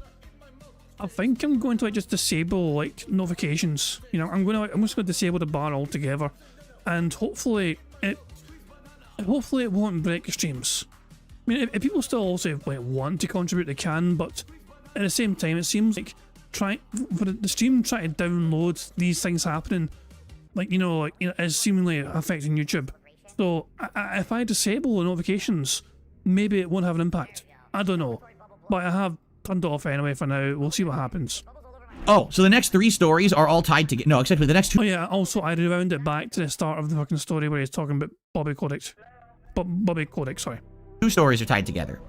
Bobby Kotick, longtime CEO of Activision, is finally stepping down on December 29th. It's 100% official. Now that the Microsoft buyout and merger of Activision Blizzard is going through, he's going to be gone in just a few days, 1 week. In 1 week, he's history, okay? A lot of people are rejoicing at this because they don't like Bobby Kotick. They think that he's basically been an awful leader and led the company astray. Other people are completely on the opposite side of the fence, saying, no, he was a really great leader. This is the end of an era. We don't really know how to react. And then there's people who don't really care either way, but make some interesting observations. For example, it has been reported that Bobby Kotick was being paid $155 million a year to be the CEO of Activision Blizzard, per his filings. You know, he has to file reports with the government of how much he makes, okay? I want you to think about that. $155 million, okay? So they did some math and they're like, well, the average person involved in game development gets paid about $40,000 a year. I actually don't believe that. I believe it's higher. I think what it is that they're factoring the game testers that get paid like pennies. And so I don't think that, I would think if you're a full-time game developer, at minimum, you're probably making 60 grand a year. I could be wrong, but that would be my guess. But even then, if you do the math, all right, like literally you could employ 1,000 employees for the same cost as what you're paying Bobby Kotick to be the head of Activision Blizzard. And it's hilarious because when you look at the industry as a whole, we've got layoffs over here, and we've got games failing over here, and we got, is the industry imploding? Is the bubble bursting? Well, not if you're one of the CEOs. Why is it that these guys seem completely insulated from anything that happens in the industry, and they receive that much money a year as a payout? What the fuck do you think Bobby Kotick needs $155 million a year to do? What do you think he even did to earn that? Sat in a fucking boardroom and told a few people a few decisions of what to do? Like, if anything, if you look at the company under his reign, there's been all these things that have been awful that have happened. They just settled. Did you hear they just did the big settlement with people over that giant sexual harassment thing that happened years ago? We talked about it on my streams. There were all these allegations of, you know, awful sexual abuse and things that happened at the company. Managers completely mistreating employees, and they got sued out the ass, and they finally just settled for millions upon millions of dollars. It happened. It literally happened. It's 100. Yeah, the Bill Cosby parties. Remember those? The picture, the Cosby room. They thought it was funny to joke about date rape and have a Cosby room at a fucking convention. He was involved. He condoned it all. He was well aware of it and allowed it to happen under his reign. $155 million a year this guy got paid. You know, when you want to look at what's wrong with any industry, anything in entertainment, it's usually not the people who are normal, like us, who are the regular people who are working hard to put out the person who works line level on a movie, a TV show, at a music studio. Those people aren't the problem. The problem is usually the people in charge. They make awful decisions. They somehow are given almost universal power, and then they have no repercussions for anything they ever do wrong. This guy is literally going out on the ultimate golden parachute. He will be rich for the rest of his life. He was paid $155 million a year he worked there. Do you think he needs that money or will ever use it for anything? Right, seriously. What on earth is going on, and how did the game industry become to this situation? And what game, think about Activision Blizzard, what games did they put out in the last few years? Yeah, Call of Duty, you're right, that's it. Overwatch 2 was a flop. World of Warcraft, where's that going? This is what Activision's coming out. They just put out Diablo 4, which critically, people didn't like as much as they thought it should have been. They thought it should have been much better of a game. This is what Activision Blizzard puts out, but this guy gets $155 million a year, you know? But, you know, will anything change? I don't know. What they're doing is they're taking Microsoft management and they're sliding them into the job roles there. So Bobby's out, but someone from Microsoft slides in. Will that make it any better? I don't know. But certainly, the industry did not get better under the watch of these people. It got fucking worse. You know? So what's next? How about Mr. Yves Guillemot over at Ubisoft? Or that fucking super villain looking dude who runs EA, right? Like, when is this going to change for the better? When is the industry going to say, out with these fucking corporate morons and get people in here who understand the gamers, understand the industry, care about the employees, and will run these companies well? No, they have to receive, you know, millions and millions and millions of dollars for what? Shit coming out every year, right? I'm sure Mr. Yves Guillemot really deserves his ginormous bonus this year for Avatar, right? Oh, yeah. No, Phil, you haven't played the game, Avatar. So you're dismissing the game without ever having tried it yourself. Isn't that something you usually condone people doing? People to just assume something without trying it for themselves? Like, can you imagine if the entire internet in general dismissed you as a fucking clown, some begging buffoon, without giving you the benefit of the doubt? Wouldn't that make you upset, Phil?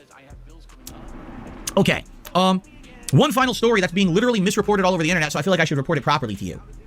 If you guys remember, it was an 18-year-old hacker. Oh, here we go. It looks like Phil is actually going to, correctly report it after all. Let's see how correct he is. Who actually hacked Rockstar. He was the one who found this weird backdoor access to the company and was able to get all those assets about GTA 6 early and post them all over the internet. What was that, about a year ago now?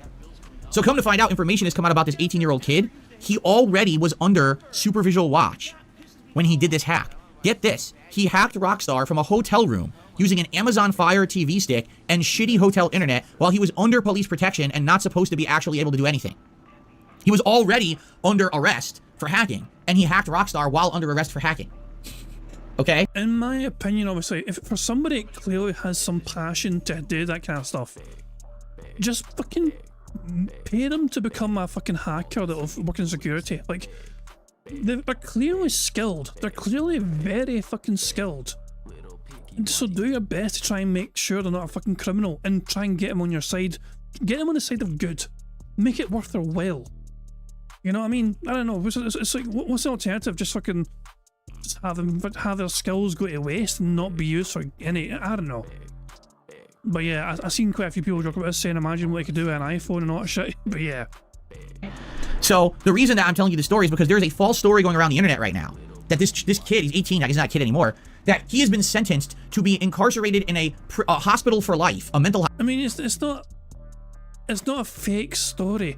It's just people are misreporting the grand, you know, like, until he can. So basically, put it this way: if he chooses not to fucking, you know, if he clearly shows no signs of wanting to stop fucking, you know, doing these hacks, he's not getting out of hospital. At least that's the interpretation I have of it.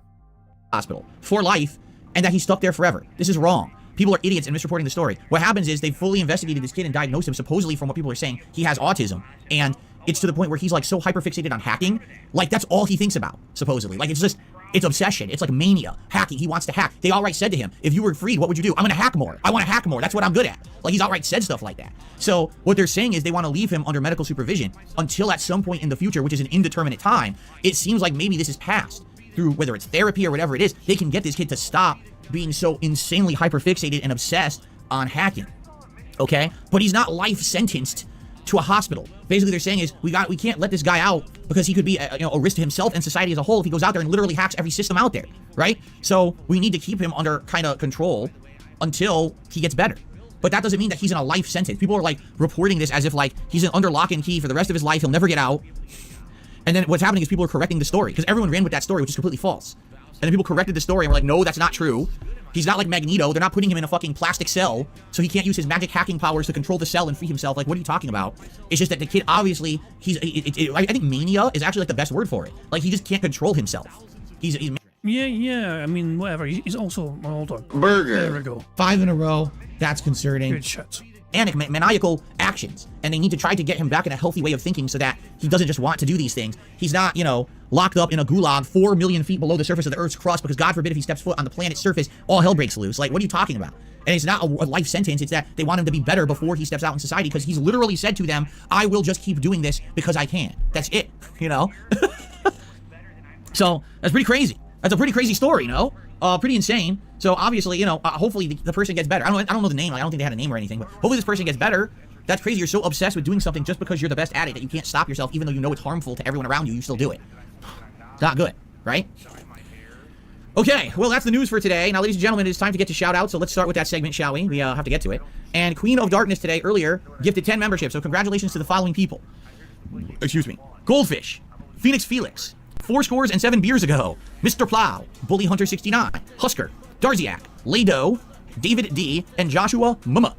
So congrats to all of you. Let me just quickly check and see how many total members we're actually at. Again, my ultimate goal...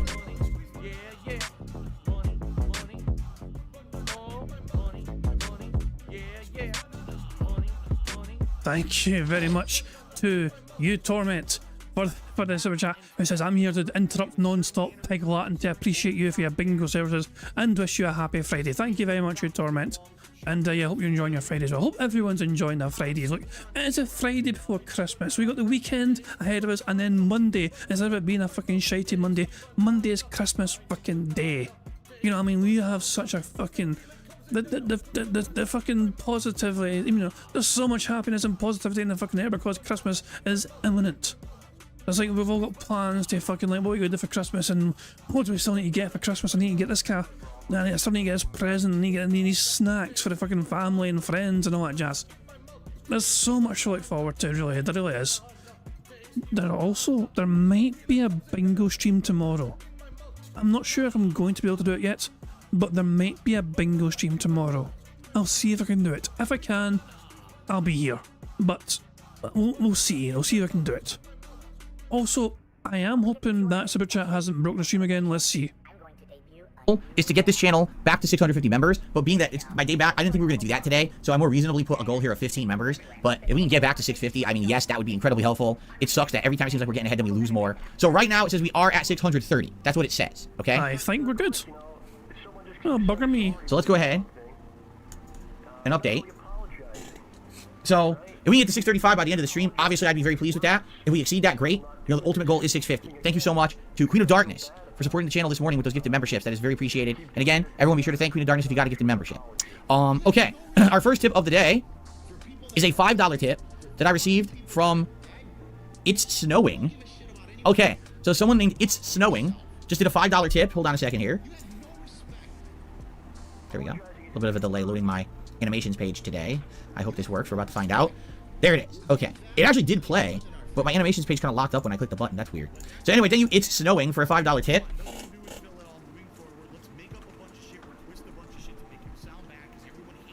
And they said the following. So either there's a hole in the roof letting snow in, or there's a giant standing in your office who has lots of dandruff. If it's dandruff, I can make a suggestion for the giant to try the amazing cleansing powers of Selsun Blue. Merry Christmas, by the way. Merry Christmas to you. It's snowing. Indeed, I can confirm that my rooftop looks like a bunch of Swiss cheese. There's no giant in here, but we have several holes in the ceiling that I need to plug up. Maybe I'll get to that by the summer. But anyway, thank you so much for the first tip of the day. It's snowing. Wary Mark just gifted a membership, and it was gifted to Spidey5000. Congratulations, Spidey. Be sure to thank Wary Mark. And Wary Mark, happy holidays to you, and thank you very much for supporting the channel this morning. I received a bunch of spam. Hold on. Gotta refresh. Hold on. Can he say that again? I received a bunch of spam. Hold on. Gotta refresh. I thought he said received in a very strange fucking way. But I guess I was mishearing it. He said it normally, but I thought he said it in a fucked up way. Stupid spam. Right to the spam folder with you. Right? Hold on. Wait a minute. Oh, seriously? I could have done it this way? And the spam? Anyway, I received a $20 tip for 1 Minute Man, who has some good advice for me about Baldur's Gate 3, which I'm happy about. I want advice.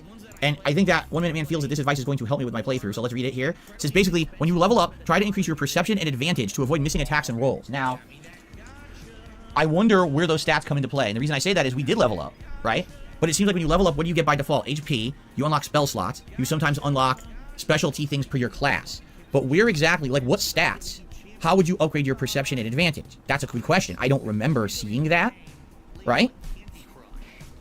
I know that there were stats that we could increase, but those were stat points that, it wasn't perception and advantage. It was like strength, dexterity, intelligence, wisdom, charisma, right? No, I didn't see those two. So is it part of those?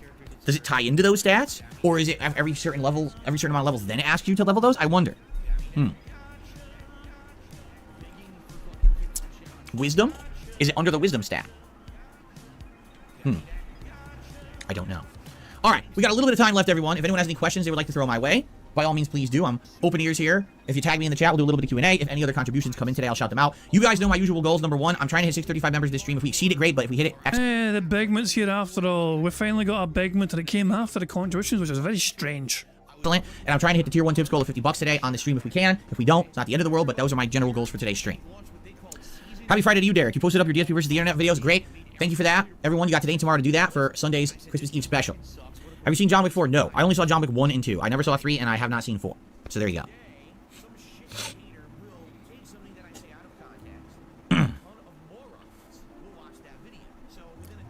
Have I ever tried Divinity Candy? What in the holy hell is Divinity Candy? Doesn't ring a bell. No. I don't know what that is. Yeah, I don't recall ever seeing a candy named Divinity, so no.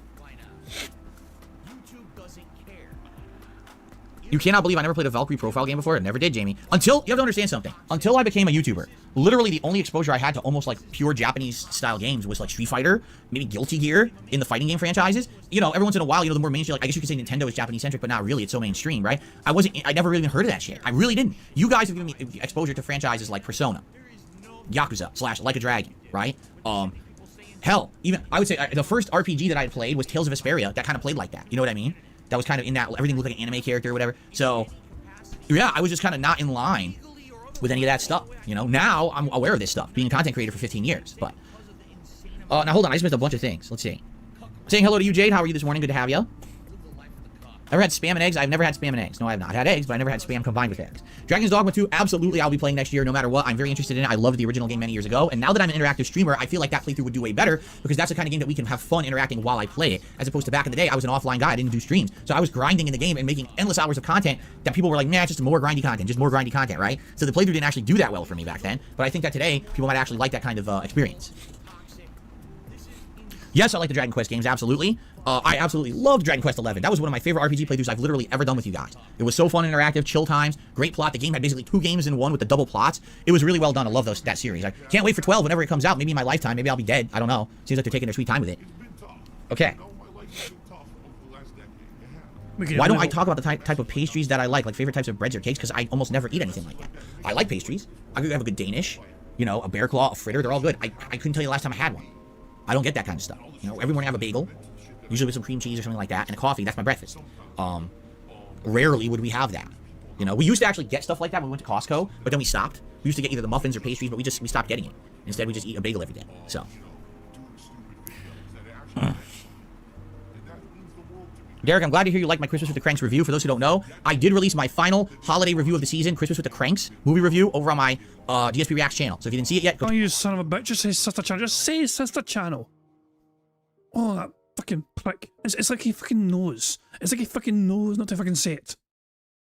Holiday review of the season, Christmas with the Cranks movie review, over on my DSP Reacts channel. So if you didn't see it yet, go check it out. YouTube.com/@DSP Reacts. That's my last one. I've now done 4 for the month, and that's enough for this year. Next year, I will likely continue with more and a good mix. So I hope that you guys will enjoy that. Congrats on beating God of War 2018 yesterday, Tito Man. I'm doing good, Jay Kuma. Thank you for asking. You're going to finish Yakuza 0 tonight? Sounds good. Enjoy it. Good game. A good game with a lot of side content that's kind of superfluous to the game. So really, depending on how much you want to do, you know, determines how much you get out of it. But it's still a good game. I'm speeding this up. 1.75. Jingle All the Way, yes, I saw Jingle All the Way in theaters with my father when it came out as a brand new release, and I really enjoyed it. One day I will likely do a review of it. I think I will. Just not this year. Hold on, Jingle All the Way. That was that Arnold Schwarzenegger movie, wasn't it? Oh, hold on. When did that come out? When did Jingle All the Way come out? Because I'm curious about this. Also, he's fucked off, so pity for that. But I'm very curious. When did Jingle All the Way come out?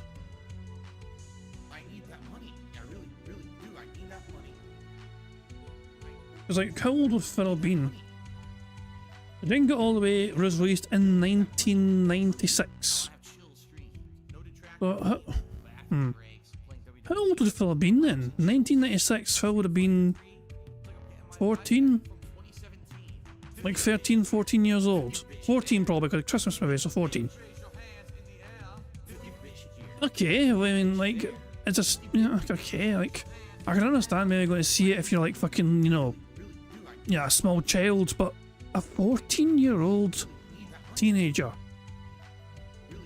It's a kind of movie like, I don't know, it's just weird. Like, I know, I went to the movie to see, you know, I went with my parents to see the pictures sometimes, to see movies and the pictures, but I was a child. I was like, you know, and then when I got older, I went with my friends, because that's what fucking friends do.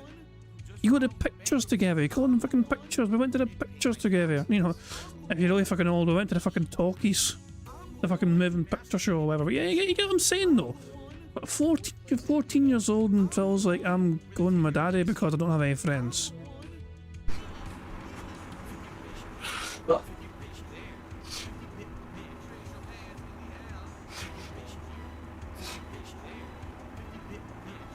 Is he just blowing his nose profusely? Sorry, I had to blow my nose.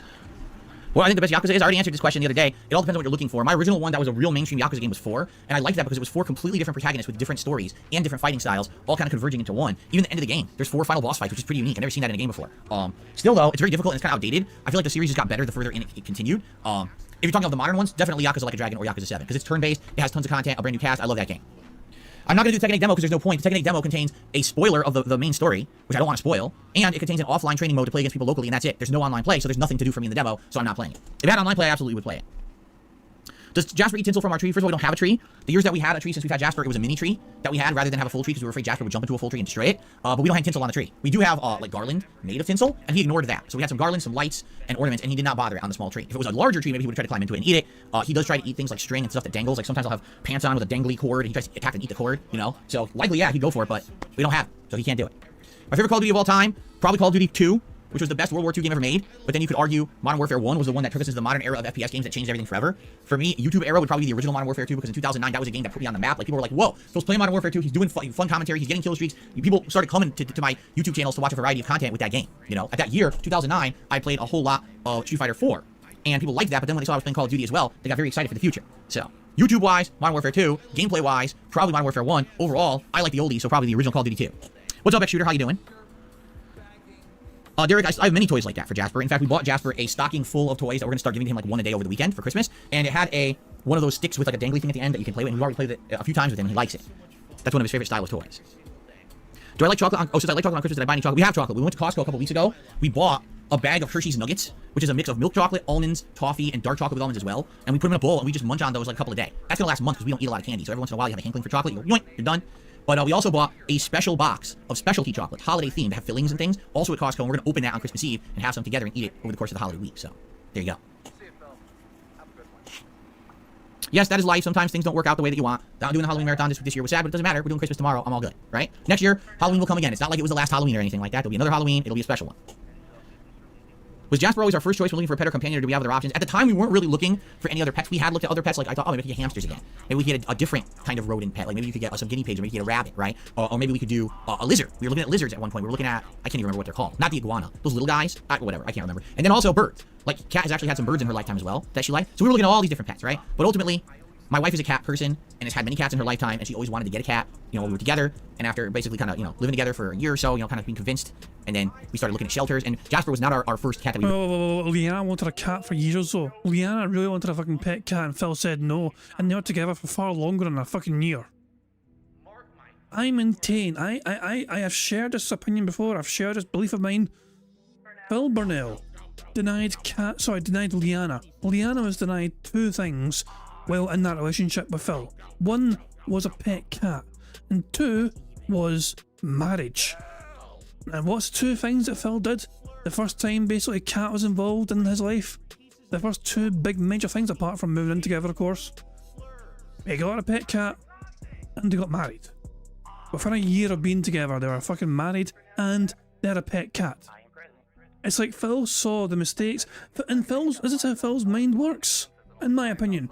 He thinks to himself, wait, I didn't get Leanna a pet cat, and I didn't marry the bitch, and she left me. So I better make sure I do those 2 things first when I'm with this new bitch. I'm convinced that's how his mind works. And into that we were interested in. We actually went to quite a few different places for like a few months, actually. We spaced it out. We wanted to be sure that whatever pet we brought into our life for the long term was the right choice. And I'll be honest, there were a couple other cats that we looked at that perhaps we would have rescued. There was one cat, it was a really nice black cat, but I'm gonna be honest, it had a lot of medical issues. Like overall, it was like, it has this, it has this, it has this, and I was like, you know, honey, even though this cat looks amazing, and this looks like a loving cat, I'm just afraid this is gonna end up being an insane amount of medical costs for us, you know? It's not just bringing a cat into the house, it's like you're talking medical bills for medicines. Oh, you motherfucker. You didn't get Jasper a fucking blood test. Your cat's thrown up all the goddamn time around the house, no that shit, but the blood test for the cat, don't you fucking dare charge me for that. Checkups and everything. So eventually we just kind of took our time. And honestly, the shelter that we rescued Jasper from, we had been to multiple times before, and nothing really resonated with us, and he just kind of happened to just be there this time, and it worked out perfectly, you know? I'm just glad that we waited. I'm afraid if we had rushed in, we might have gotten a cat that was not right for us, but we waited, and now we've got a cat that we think is perfect for us. Lindor chocolates is your mom's favorite? Lindors are pretty good. I like the ones that are the balls that they fill with filling. Like they can put like the cream and stuff in them. Those are pretty good. I haven't had one in a million years, but those are very tasty. Cookie and Chestnut, yes, of course. Our holiday friends, Cookie and Chestnut, are behind me. These Christmas decorations will stay up at least until the first week of January. I've not determined yet if I'll be taking them down the first week of January or if I'll leave them up a little longer. I mean, it is my favorite season of the year. Maybe I'll leave them up until I do my year-end series. And maybe once my year-end series are done, then we'll retire the Christmas decorations and we'll move over to more generic for January. I don't know, I love this time of year. I don't like seeing it go. I really don't. It pisses me off. I don't want to lose Christmas. Do I like Ferrero Rocher? I just think it's okay. Hazelnut's a good flavor, and Ferrero Rocher is okay. I don't know why people have this weird meme about it. Oh, that person can afford Ferrero Rocher. They must be rich. It's like, you do realize that they're on sale all the time at the store and they're not expensive, right? It's a weird thing people say about the Ferrero Rocher. I don't understand it. Very bizarre. No, you know what people should say? Wow, that person must be rich. They went out and bought a giant bag of Mr. Beast chocolate because his fucking chocolate is so insanely overpriced. I'm not kidding. The bag costs like $30 for like a bunch of little mini bars. We saw it at the grocery store. We're like, Phil, it's called marketing. The marketing behind it is why people fucking insinuate, you know, Ferrero Rocher with being a very fancy high-end chocolate. It's called marketing. They had a bunch of advertisements about having this is like in high society. There's these Ferrero Rocher pyramids being built and constructed. And it worked. The marketing worked for it. what the fuck? For those little tiny bars? Like, who does this guy think he fucking is? Who the fuck would buy that? And you want to know the answer? No one. Because all that shit was out for Halloween. No one bought it. It literally, they had piles and piles of that shit at the grocery store. No one bought it. Everyone was buying the normal chocolate. Everyone just ignored his shit. Not a single person bought it, so that was great. Remember though, Phil does not glorify in the suffering of others. Okay.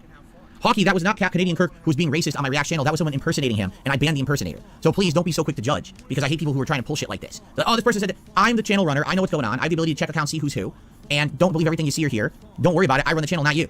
Right? I've been doing this for 15 years. I know how to handle this shit. So I think it's time for you to mind your own business. How about that?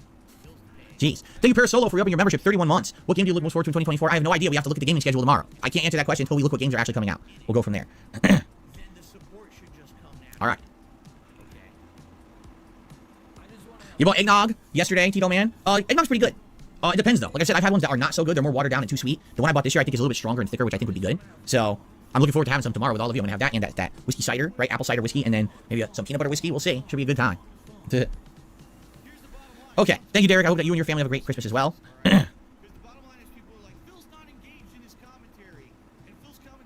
Ah, my eye. How long has it been since Jasper stood in front of the TV? Oh, yeah. Oh, good question. You know what? He won't do it anymore. Want to know why? Because the keyboard for my mini PC is now in front of the TV.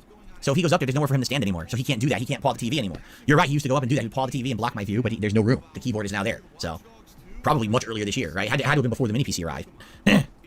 I received a $10 tip from Amnesiac Aaron. Happy holidays to you, Amnesiac Aaron. Let's get you up on the leaderboard. Well, actually, let's add you to the leaderboard, I should say, and see what you have to say this morning. And excuse me. By the way, how many people do we have? Wow, we still have over 500 people. I'm surprised we're still getting this many for Baldur's Gate 3. I'm very happy. Thank you all for showing up today to chill with me in Baldur's Gate 3. So he says, hey, Phil, I've been gone a while. Busy with working night shifts. Hope you're doing well. Merry Christmas. I'm excited to catch up on Baldur's Gate 3. Sounds good. I hope that you do enjoy the playthrough. I'm getting better at the game. I'm learning more about it every single time I play. It's a good time. And I thank you for the support and happy holidays to you. And hopefully you enjoy. We're 15 hours in. Starting hour 16 when I boot her up in just a minute here. Okay.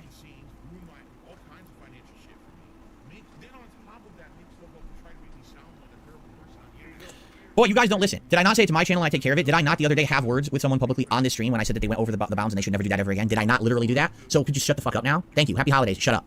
My channel, I'll take care of that stuff. If you see it and I'm ignoring it or missing it, let me know. I appreciate the notifications. But for people to sit here gossiping in the chat about this stuff is not going to fly. And if I see it, you're going to get timed out too. Little gossiping of like children, especially during the holiday season, is not appreciated nor acceptable here. Okay? Holy fucking shit. The toxicity that's spewing forth from this fucking little pig roach. How dare you try and contradict me, chat? How fucking dare you all? I'm the boss, I'm in charge. This is my cult. You are my flock of demented, den-headed sheep. I'll obey my every whim and command. Fucking hell, Phil. 'Tis the season, lighten the fuck up. Let people fucking talk what they want to fucking talk about in your fucking chat. As long as it's not fucking horribly toxic, then just let them have fun. I might have missed it. You guys gotta tell me. You guys gotta tell me what's going on so I can find it. You gotta understand a lot of streams it's just me on here, and if I'm playing a game and stuff, I'll miss it. And I think that the appropriate parties know what I'm talking about. I had a word with them the other night about it, and they better have learned their lesson, because I'm not gonna have that kind of stuff on my streams, and I think they know that. Alright? The weather is cold and wet here today, pouring downpours outside. So much so that our usually we have critter friends that come by in the morning and they want some peanuts or whatever, and I went to the pet store yesterday, and I told you when I went to get stuff for Jasper, I actually bought some more of those suet blocks I told you about, but we didn't even put one out. It's so wet. We don't want to put it out there. The whole thing's probably gonna disintegrate. So we're gonna wait for it to stop raining so hard and then put some stuff out there for them. Now, why are there two different Tito men in the chat? Because there are two different Tito men. They think I'm stupid or something. I can see that there's two different people with the same name. There was a different Tito man earlier, and now there's a not Tito man. Or did you change your name? Actually, I think he changed his name during the stream. Did you change your name during the stream? I think he did. Well, see, I'm observant. I noticed the change. Tito man confirmed that it's really you. So I know it's not someone impersonating you. Yes, you can change names on YouTube. Absolutely, you can. I know for a fact because I've done it to my accounts myself. Wait, what? Yes, you can change names on YouTube. Absolutely, you can. I know for a fact because I've done it to my accounts myself. Is Phil like changing his name to pretend to other people to then like leave comments or some pish? You didn't? Then who was the other Tito man that was here? I know I saw a different Tito man. Well, I'll have to keep my eyes peeled. I'll keep my eyes peeled. I got see what I mean? Like I gotta be careful because there's literally people here who are trying to impersonate others to cause problems. Oh yeah, I get what you mean. DSP reaction, exactly. It used to be called KO Gaming. No, sorry. It used to be called the King of Hate Vlogs. My bad. It was the King of Hate Vlogs channel, and Phil changed it to DSP reaction. Yeah, that's right. Okay, my bad. They're trying to be sneaky. I'll make another name that looks exactly the same, but off by one letter or off by, you know what I mean? And I'll say something inflammatory to piss people off and see how it goes. Next shooter, just did a super chat. Have you had ham mixed with scrambled eggs? Pretty good. Yeah.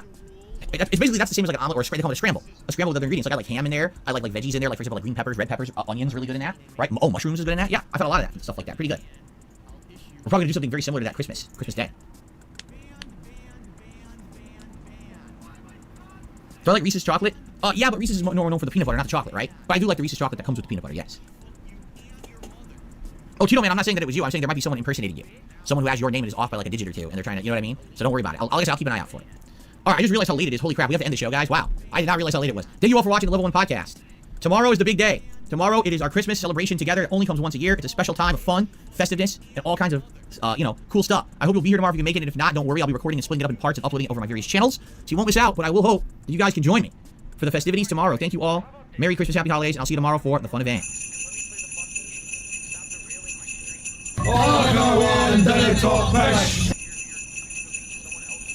Okay, so guys, quickly, I am going to take a brief break to use the restroom before we begin, but I'm not going to run ads or anything like that. If they run, they're automatic. I'm not running them manually. But let's just get the camera set up here.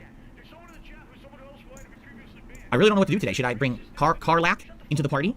Or should I just stick with the party I have right now? Because I think the party was doing pretty good. I think Will seems like a pretty powerful character with the build that I made for him, so maybe I should keep him around. You know, I don't know what to do today. I also don't know what to do. Should we go do Carlac's mission against the Paladin? Should we go back to that town, that blighted town, and go into the Spider Cave? Should we head further northwest? I don't know where to go and what to do.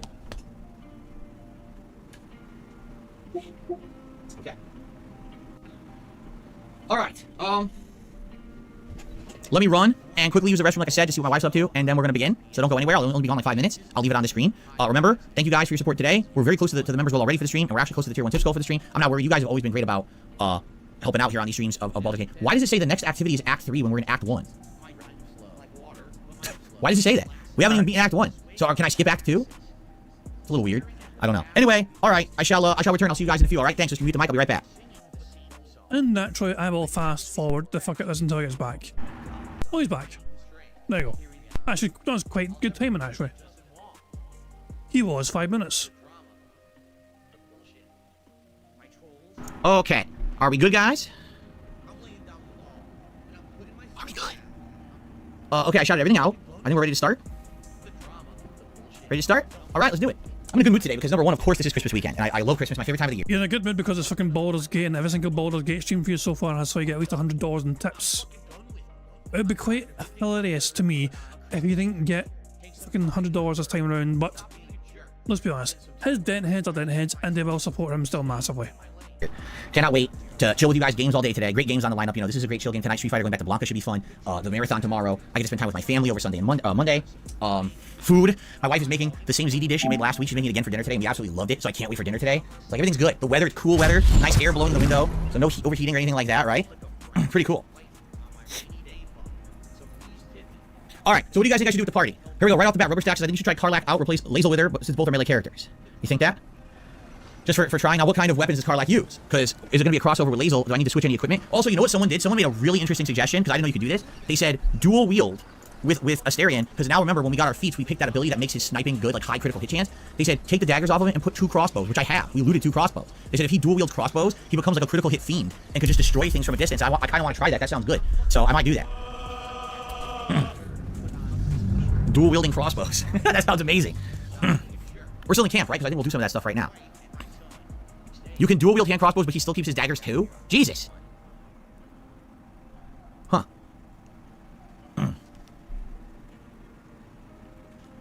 Carlac is a 2-handed fighter. Oh, really? She's like exclusively a 2-handed fighter? Fighter is a mix of tank and damage. Berserker is full-on damage, so Berserker isn't meant to be tanking. It's meant more to just do giant damage. Gotcha. That makes sense. Okay. Let's start. Oh, there we go with the graphics. Already. Let's see if I can fix that choppiness.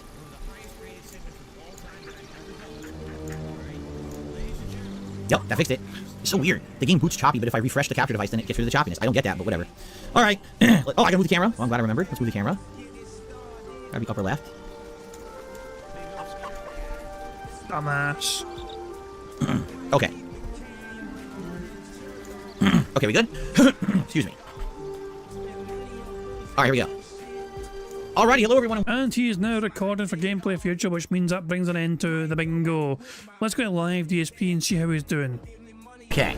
And he's not earned a single fucking dollar since he started recording for Gameplay for YouTube. Fucking lol. But I guess, I mean, that's gonna bring an end to things there. Misha's like, can we play marbles anyway? Nah, not tonight. Not tonight. Tomorrow and Sunday, I'm thinking, but not tonight. I want to try and get away early because I actually want to get along to the shops before it closes as well. So yeah, I'm going to blow it very quickly. I didn't actually think it was going to end as soon as this because of the technical issues before. I also think I've not managed to prove this conclusively yet, but I think I've stopped the tech problems from happening. I don't want to fucking say how I'm going to find out because it sounds like I'm going to be begging, but you get what I mean though. Future contributions will let me know if I've managed to resolve the problems or not, but that can wait till next time, of course. Guys, I'm going to end things here. Thank you for joining me for some good old bingo antics. I do hope you all enjoy. If you're not here tomorrow or Sunday, Merry fucking Christmas, okay? Happy holidays, however you celebrate this time of year. The fact of the matter is, most of us all going to be enjoying ourselves, celebrating it in some capacity. So I hope you all have a great fucking time with your loved ones and family, or however you're spending it all as well. And yeah, if I don't see you until after Christmas, then have a great fucking Christmas. I am going to end things how I always end things, by playing a Today's PIG made by supremely talented Pixar Animations. And yeah, I will hopefully be back tomorrow. I mean, it's not confirmed yet, but I do plan on hopefully doing a bingo tomorrow as well as Sunday. So yeah, I mean, and then we can enjoy some more marbles as well. Even win or lose, we can do some marbles tomorrow and Sunday as well. Hey guys, until next time anyway, until tomorrow at least, I do hope you all enjoy the rest of your Friday. I do hope you all have a grand time. And yeah, just thank you very much for being here. Thank you very much for your support. I'm sorry again for the technical problems, but I do think I'm over the worst of them. I will confirm that next time we do bingo and if people decide to contribute. But thank you for people for contributing tonight, I do appreciate it. And thank you for D-Dog as well for gifting the memberships as well. I've not updated members. I will update members for next stream, because I need to actually wait and check other things as well, because some memberships may have expired, so I will check that for next stream. So the members list won't include the new people on it so far, but that'll be sorted for tomorrow. Anyway, guys, have a great time, enjoy the rest of your Friday night jazz, enjoy the Today's PIG contributions, and yeah, I'll catch y'all later. Peace out. On September 14th, a pre-authorized payment of $16.51 from PayPal.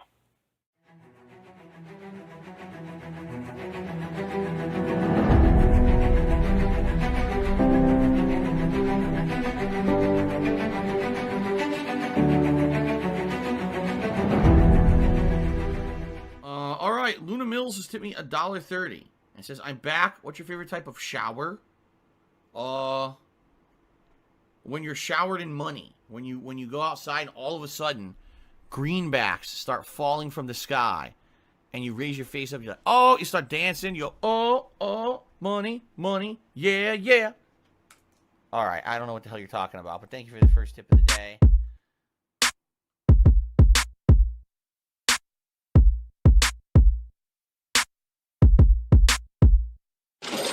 Money, money, yeah, yeah. Money, money, oh, money, money, yeah, yeah. Money, money, money, money, yeah, yeah.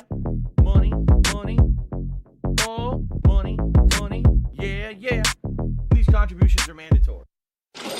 Money, money, yeah, yeah.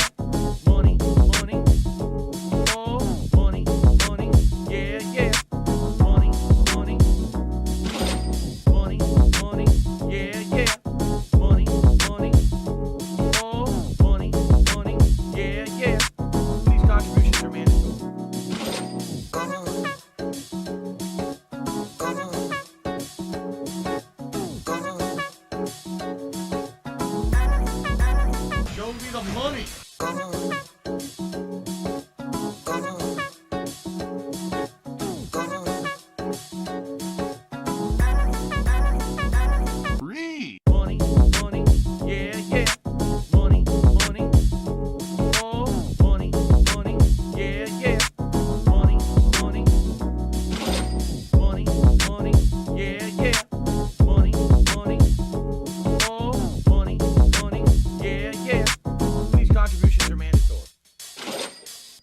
it's gone. Just gone like that.